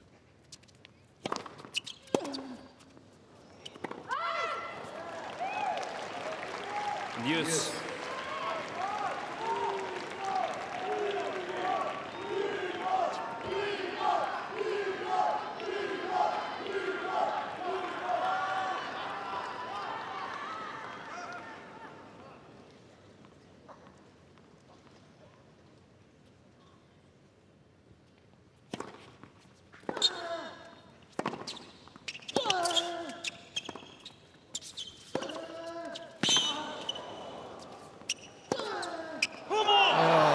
He's really getting under the skin of the Spaniard now, I'm telling you. That is Dimitrov. Nadal is so close in making a break in his first game of the 5th set, but just every time when he's there, just this little nasty thing happens. Unbelievable how he got that one ball back in the court and made Nadal play another shot. Bringing out his best rendition of a Rami Assure.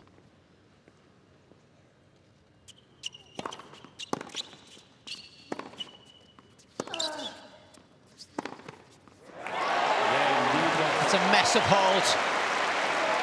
Had no business saving the first break point, but he did, and that's what matters.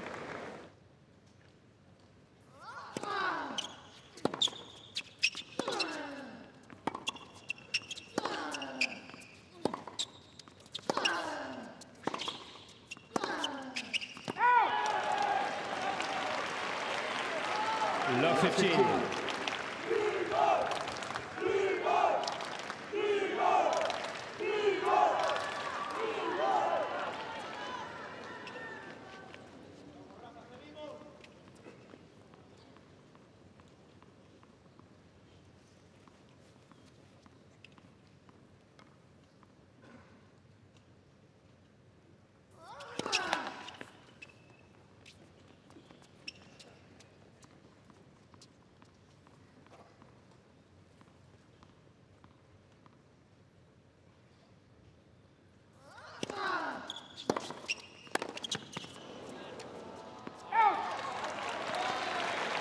Well, after such a strong hold, he has energy left to be focused on the first 2 points of Nadal's game, and actually has won them both, and now he's up love 30.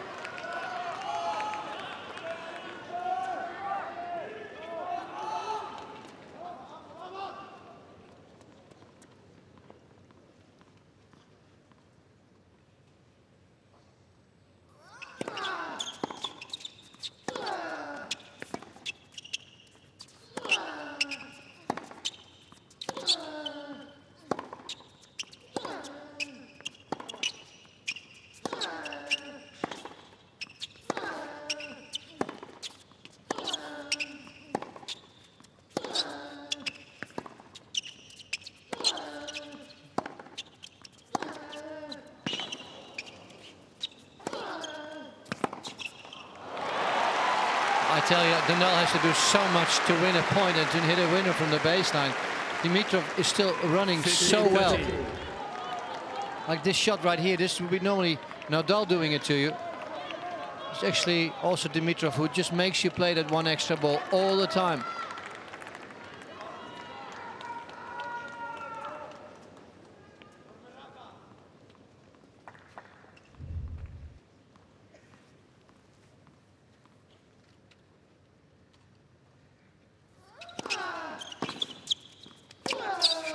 That's a great shot. Going back in the same corner, wrong footing in. I tell you guys, I think they've been drinking close to 5-6 liters already throughout this match. Probably lost 3-4 kilos.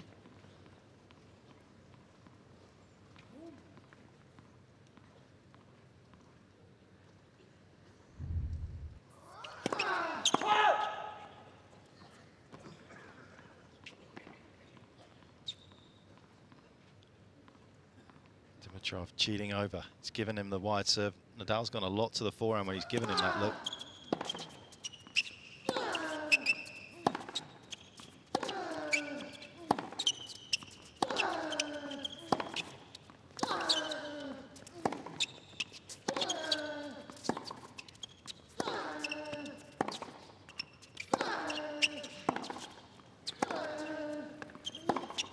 Oh, it's an oil painting of a backhand.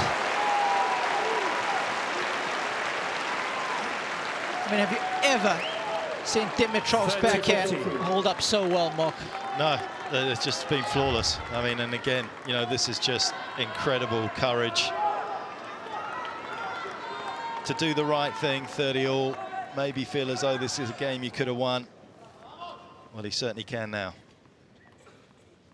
Adrenaline coursing through his veins.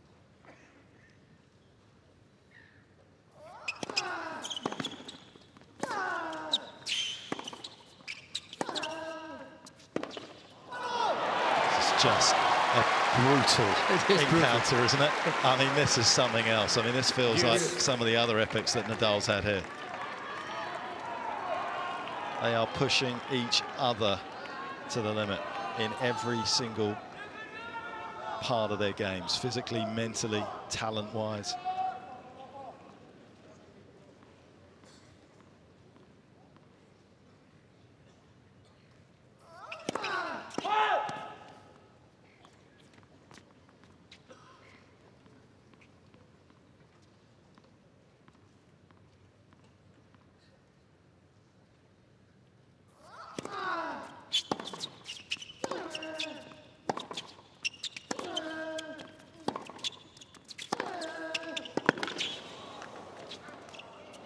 That's such a smart shot again.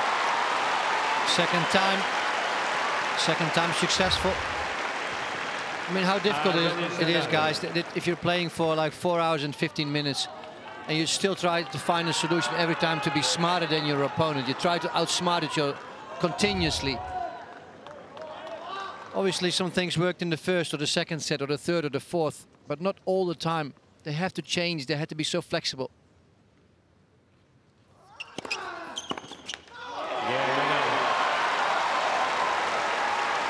Oh. We've seen him serve to the body, we've seen him serve to the forehand, we've seen him pounding the backhand. I mean, it worked for maybe 5 games or 6 games, but then both of them had to come up with something else to try to take the game to the next level. This match going into its second day, gentlemen. A few minutes after midnight now here in Melbourne, and still you feel like there's a lot of tennis to be played.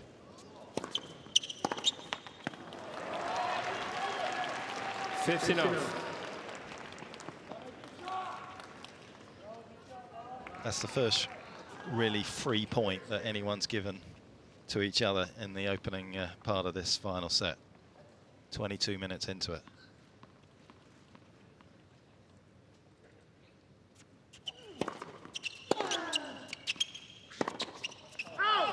Second one, right there. 15-all.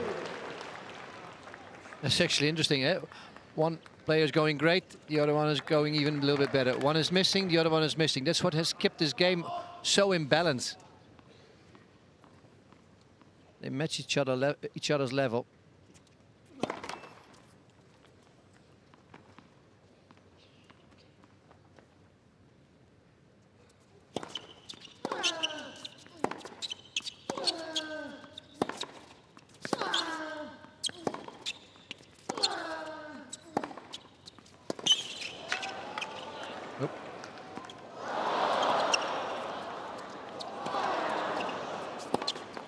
Oh, he had to go for a winner. But how did he do this? He just played it with his back to the court. It seemed like he slipped a little bit, but also was a little hurt. Has he got cramp? It should be okay, though. Let's see what happened. Yeah, it was just more like a slip, but maybe his knee. Was it cramp? No, I don't think so. He's fine here again. To keep an eye on that. What a recovery.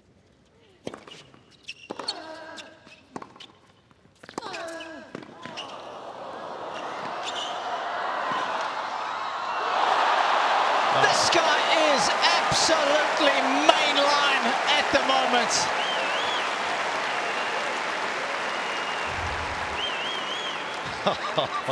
How good does that pick up? Well, if the Nadal box is clapping, it must be perfect, right? Nice of these guys to inject a bit of drama in this finally, huh?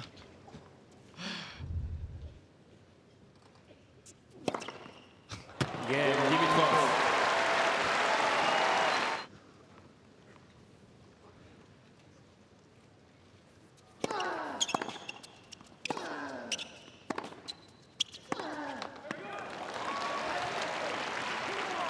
From a shot-making perspective, and even with the accuracy he still hits the balls, at this moment Dimitrov has a bit more momentum going.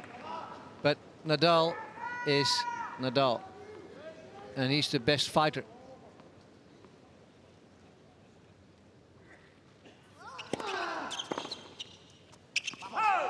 He has the biggest heart of all. 15-all.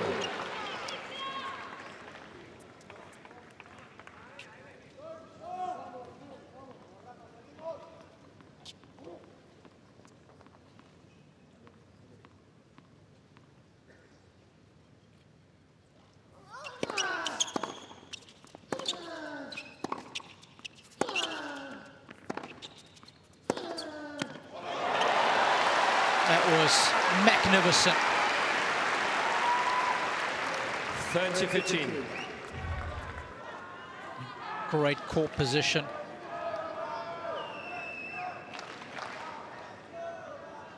It's when that forehand's at its best, that rhythmic violence that he attaches to the ball.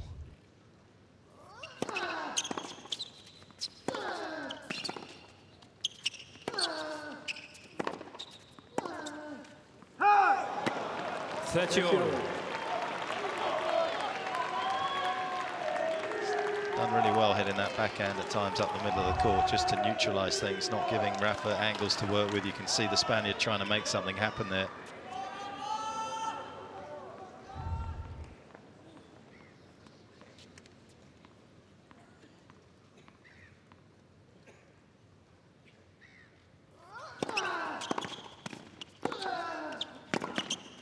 Oh, what a 1-2 combination, because it wasn't a bad return. 14-13.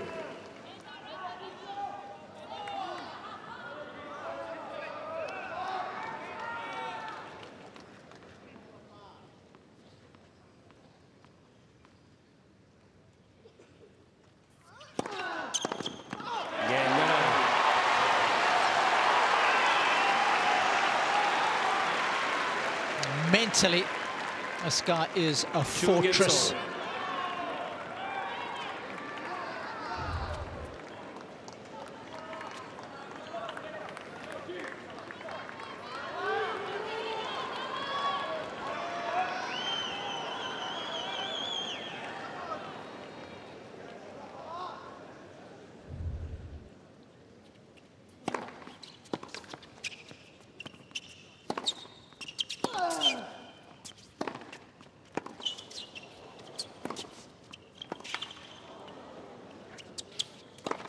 This is such a good point.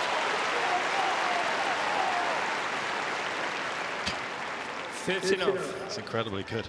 I mean, the level is just different now, isn't it? Oh, I mean, it looks easy because he's done it quite a few times tonight, but it isn't. Just repeating that kind of stroke making with the pace he's attaching to it.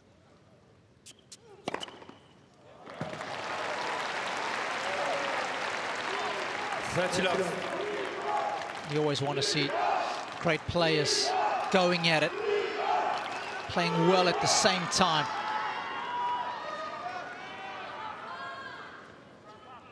Points being won through winners.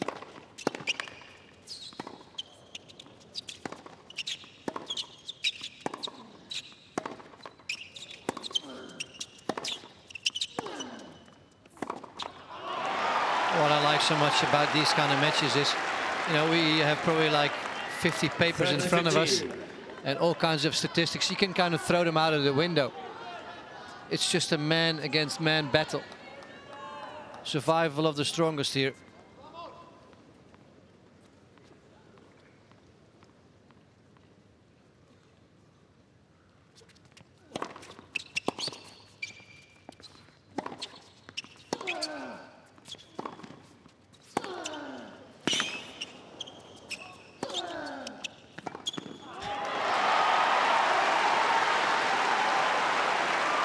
All you can ask of two great players like this is they bring the best out of each other, and there is no question that that is what they're doing in this fifth set.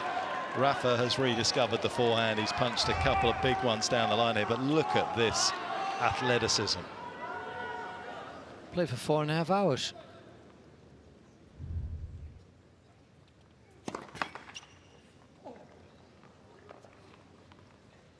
He is getting closer to the baseline now, maybe. Is he going to step in? Let, second service.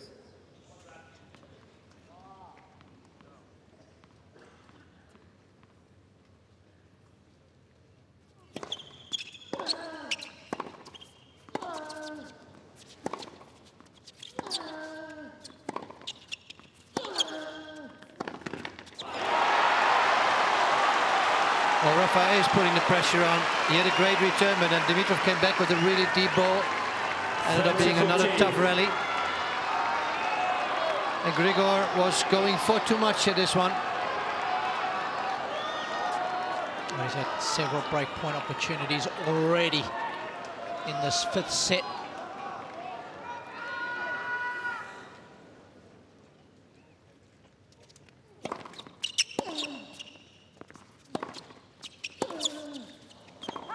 Oh, and once again, he makes an easy miss. Out of the 4-1s he's had, there were 3 unforced errors by Rafael. And normally so good at keeping it tight, forcing you to earn your hold of serve.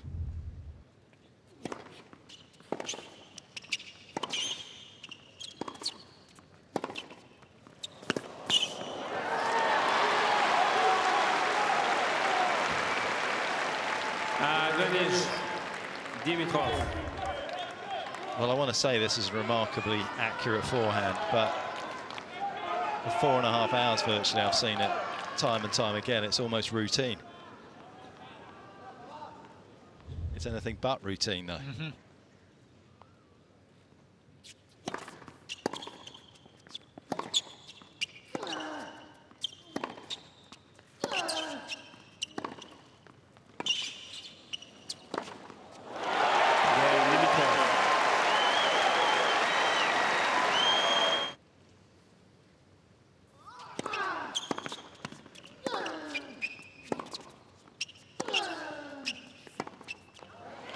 Rafa trying to reach his 21st Grand Slam final. 15-0. Also, that a time up with Novak. He's also contested 21 of those.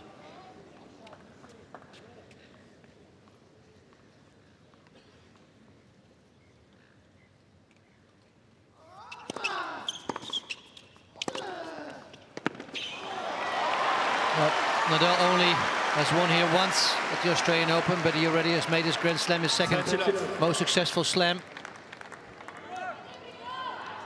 50 wins. As far as match wins are concerned. Match wins concerned. Yeah, not titles. And if he would prevail today and in the finals, he could be the third man in history to win all slams twice. Question is, who are the other two?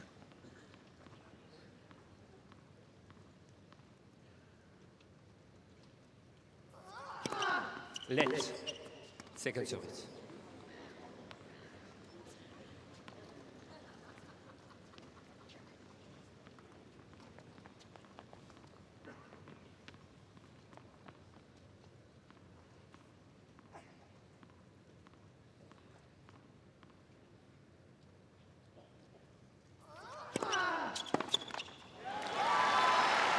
Well, they're actually still both here, those two. 40 love. They're both from here, aren't they? They were guests of honor today. Tomorrow also a luncheon with all the former Aussie greats going to be present.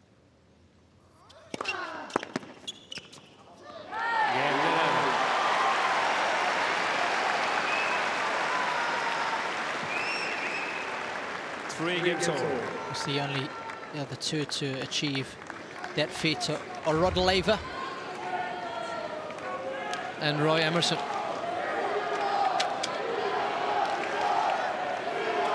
And Rod Laver actually achieving it from being banned from professional tennis for several years. He's won a Grand Slam, I think in '63 and one in '69, where he won all four. Or '62, and then he was banned in between '63 and '68. But look at the crowd. I mean, they want more.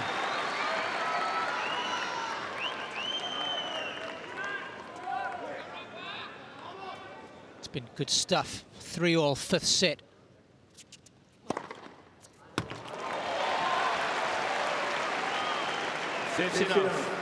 Really has been dialed in with that serve today.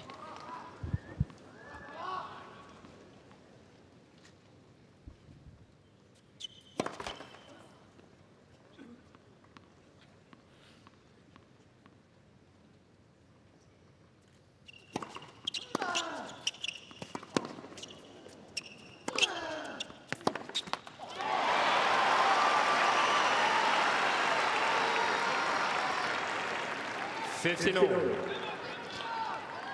just wonder whether the difference will be that Rafa has the knowledge that he can win here and has won here. Not just the tournament, but the epic against Verdasco in 2009, 5 hours, 14 minutes.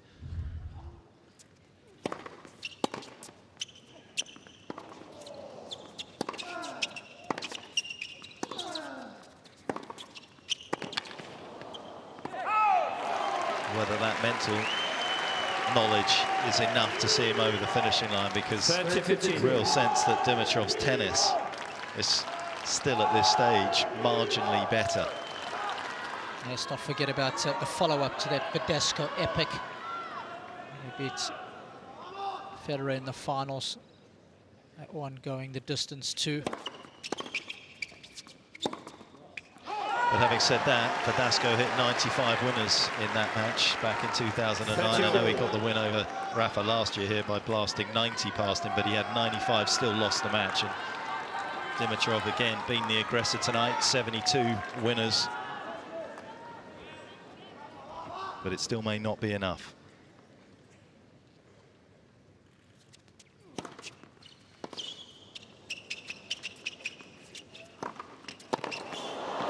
He's got it.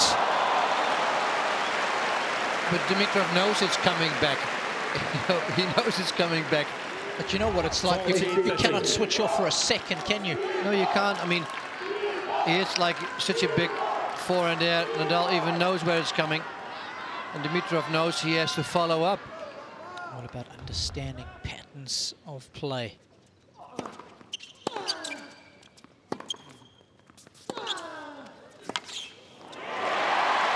Good's just not good enough anymore. It has to be great. I get the feeling that Nadal's hitting the ball as good now as he has throughout the entire duration of this match. The forehand seems dialed in. It's heavy, it's hard, it's clean. Backhand is on the money as well.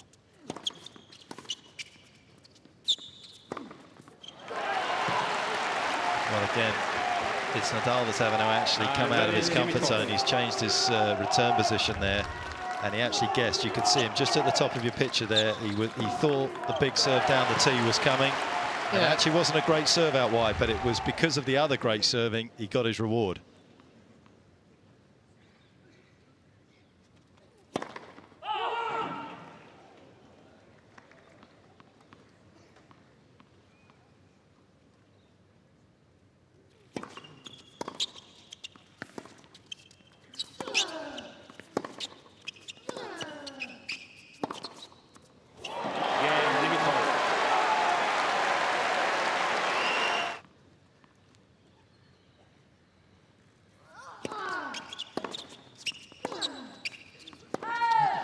Premeditated play there, given the score line.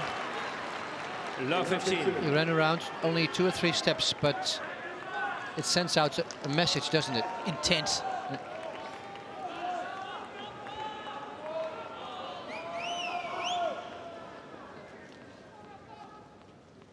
So nice as the returner when you can win the first point against the server. That's going to be wide. He's looking at love 30 right here. He's missed a couple of those this evening, hasn't he? Might have been at inopportune moments.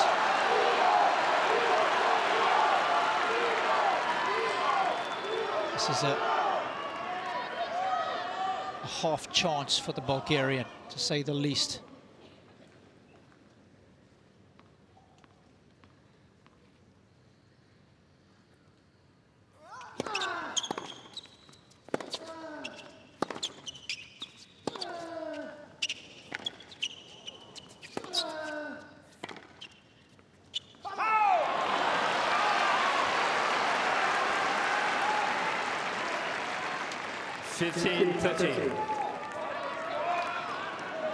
I'm looking at my colleague Mark here, and I think it was that first forehand where I felt he already had a chance to really whack it. Yeah, he didn't quite catch it. And he didn't catch it. No, he just played it safe.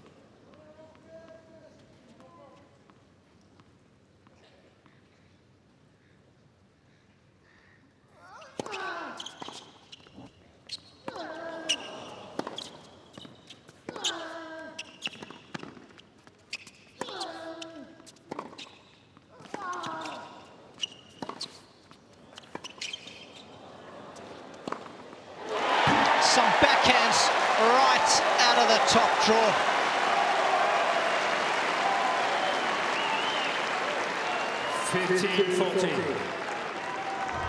Talk about playing with precision, gentlemen.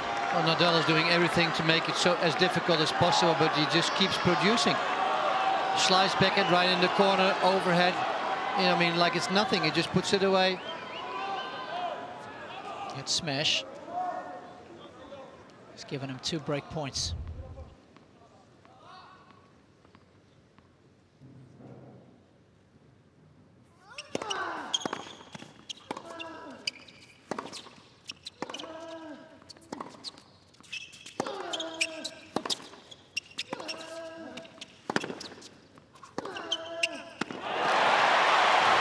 Stand and deliver. Right back at you. 30-14. Well, he's got to go the more complicated route to save the break points, Rafa, just purely because he's so predictable with his serve. that Dimitrov's sitting on it. But that arguably was his best backhand of the night. What a time to produce it.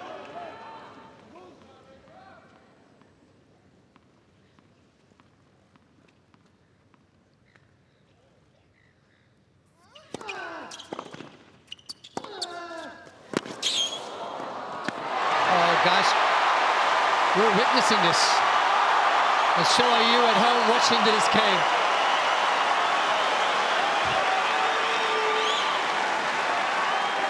So much of this crowd went vertical at the end of that point. They all came out of their seats. Big-time players make big-time plays on big-time points. And he's just done it back-to-back. What a competitor.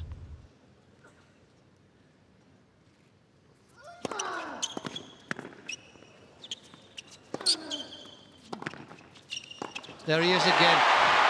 I'm telling you, if you can just be so pumped and still make such a good decisions.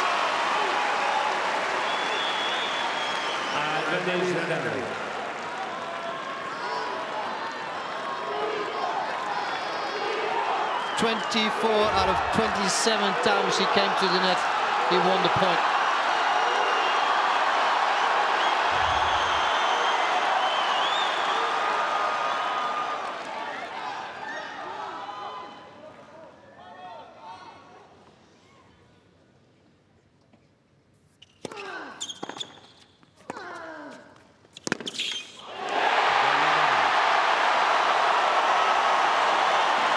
Guys, we're not going home yet. 4-all. And those break points were saved, not lost. Sheer class from Rafa. Only ball, maybe you could say something negative about was love 30, first forehand Dimitrov had right there. Besides that, it was this man who just created the points.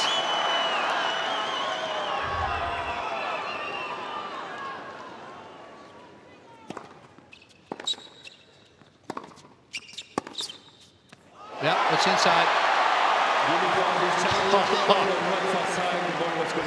He's made it, hasn't he? He has. I mean, he's thrown in some incredible variation in the last 5 points. Out of nowhere.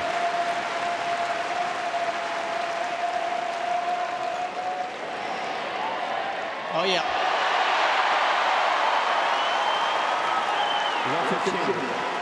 Thank you. Quiet, please. Thank you.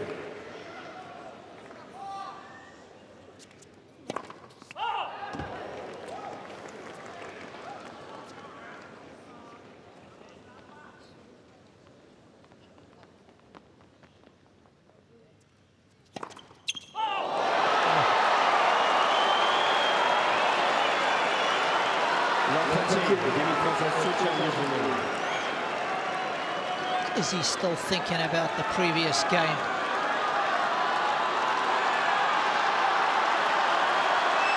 Well, it better not be. Oh, but it's more than human, isn't it?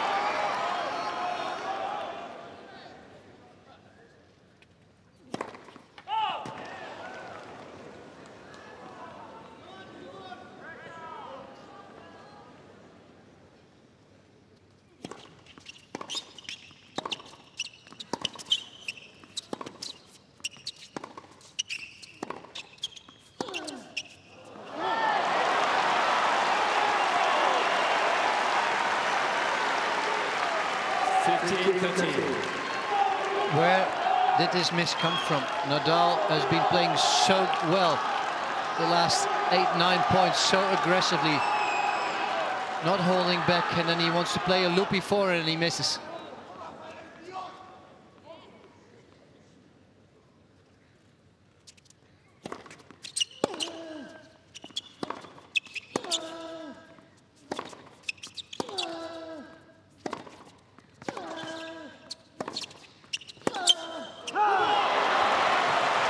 So good from Dimitrov. Ball's there to be hit, but still you've got to control your nerves. He's got a final of a major on the line here for the very first time in his career. I shouldn't think that anything feels easy right now.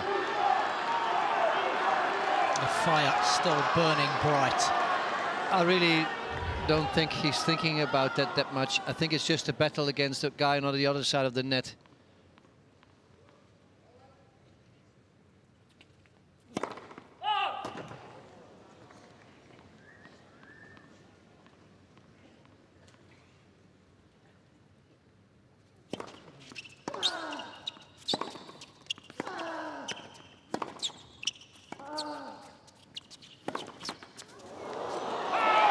That's unlucky.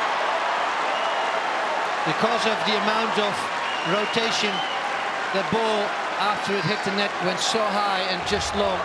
30-14. Kind of lured him in, didn't he, with the slice backhand there, Rafa. Kept it low. It wouldn't have been an easy winner.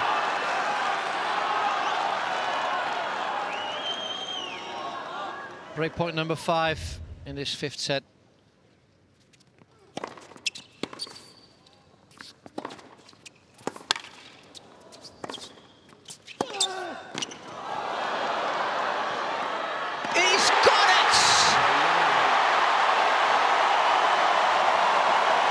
Rafael Nadal will come out and serve for a place in the Australian Open final. 5-4 for set.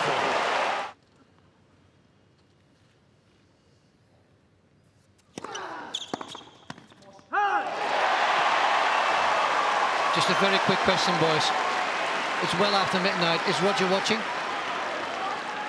50 numbers. I don't think it matters. You want to know who's going to win before you go to sleep.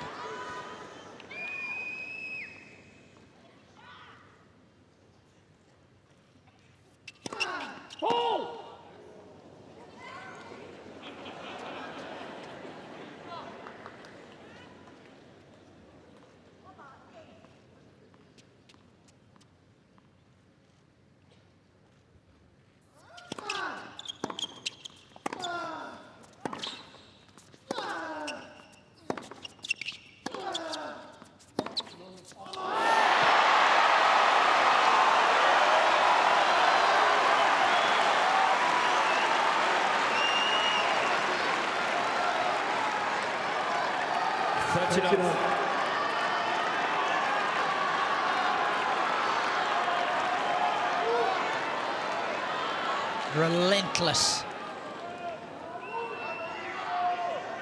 2 points away.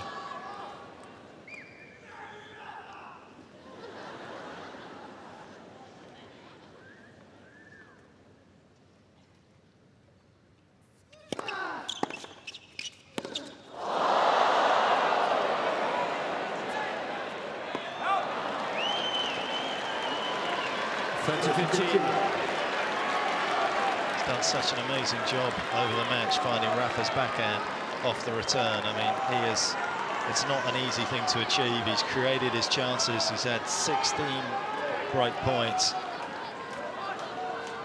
And on a big moment there, he did exactly the right thing again, Dimitrov.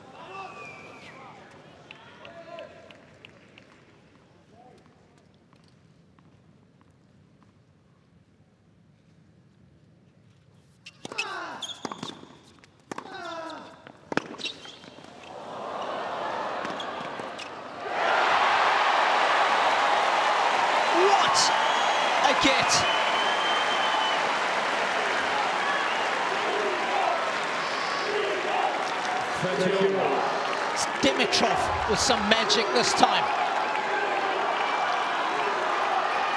A little heavy-handed.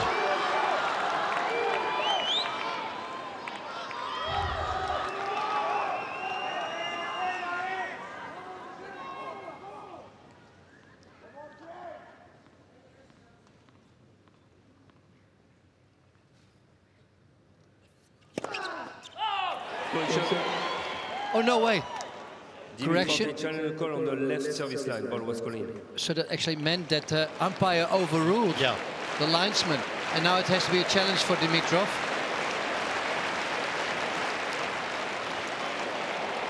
How good are you as an umpire if you can do this in this stage of the game? And you're right, this guy is a hero. It's unbelievable. And just purely from a champion's perspective, how was the change-up serve from Rafa on that point? He's gone backhand 85% of the match on juice.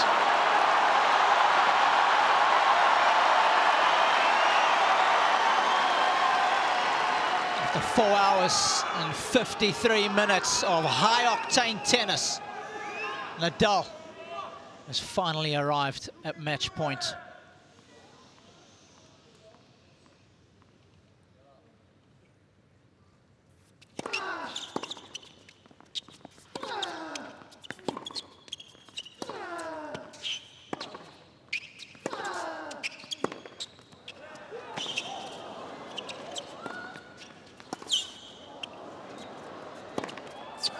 It's unbelievable. I think I just peed my pants.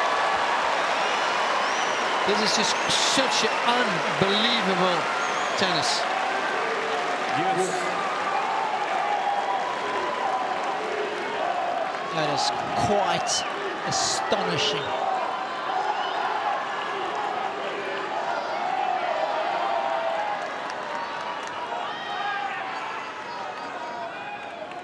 This fifth set is just turning out to be a highlight reel in perpetual editing mode.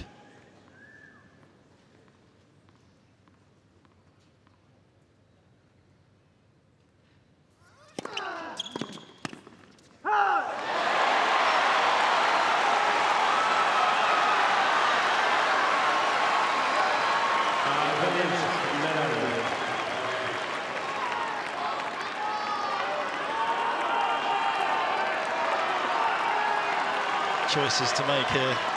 Big serve down the tee, you feel will bring him the triumph he wants, but is he going to stick with the serve out wide? Match point number 2.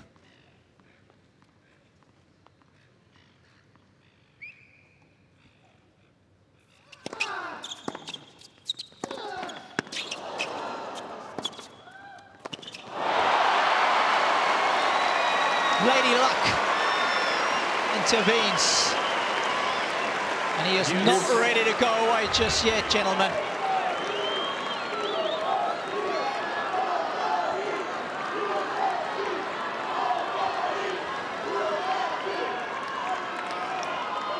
Still so alert with his feet. As soon as he saw the ball hit the net, he moved in.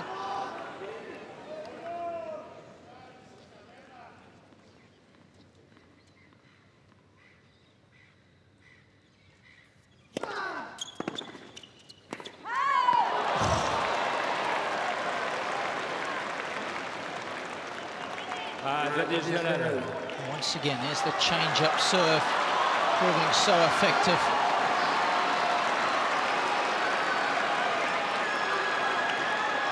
Will it be third time lucky for the Spaniard?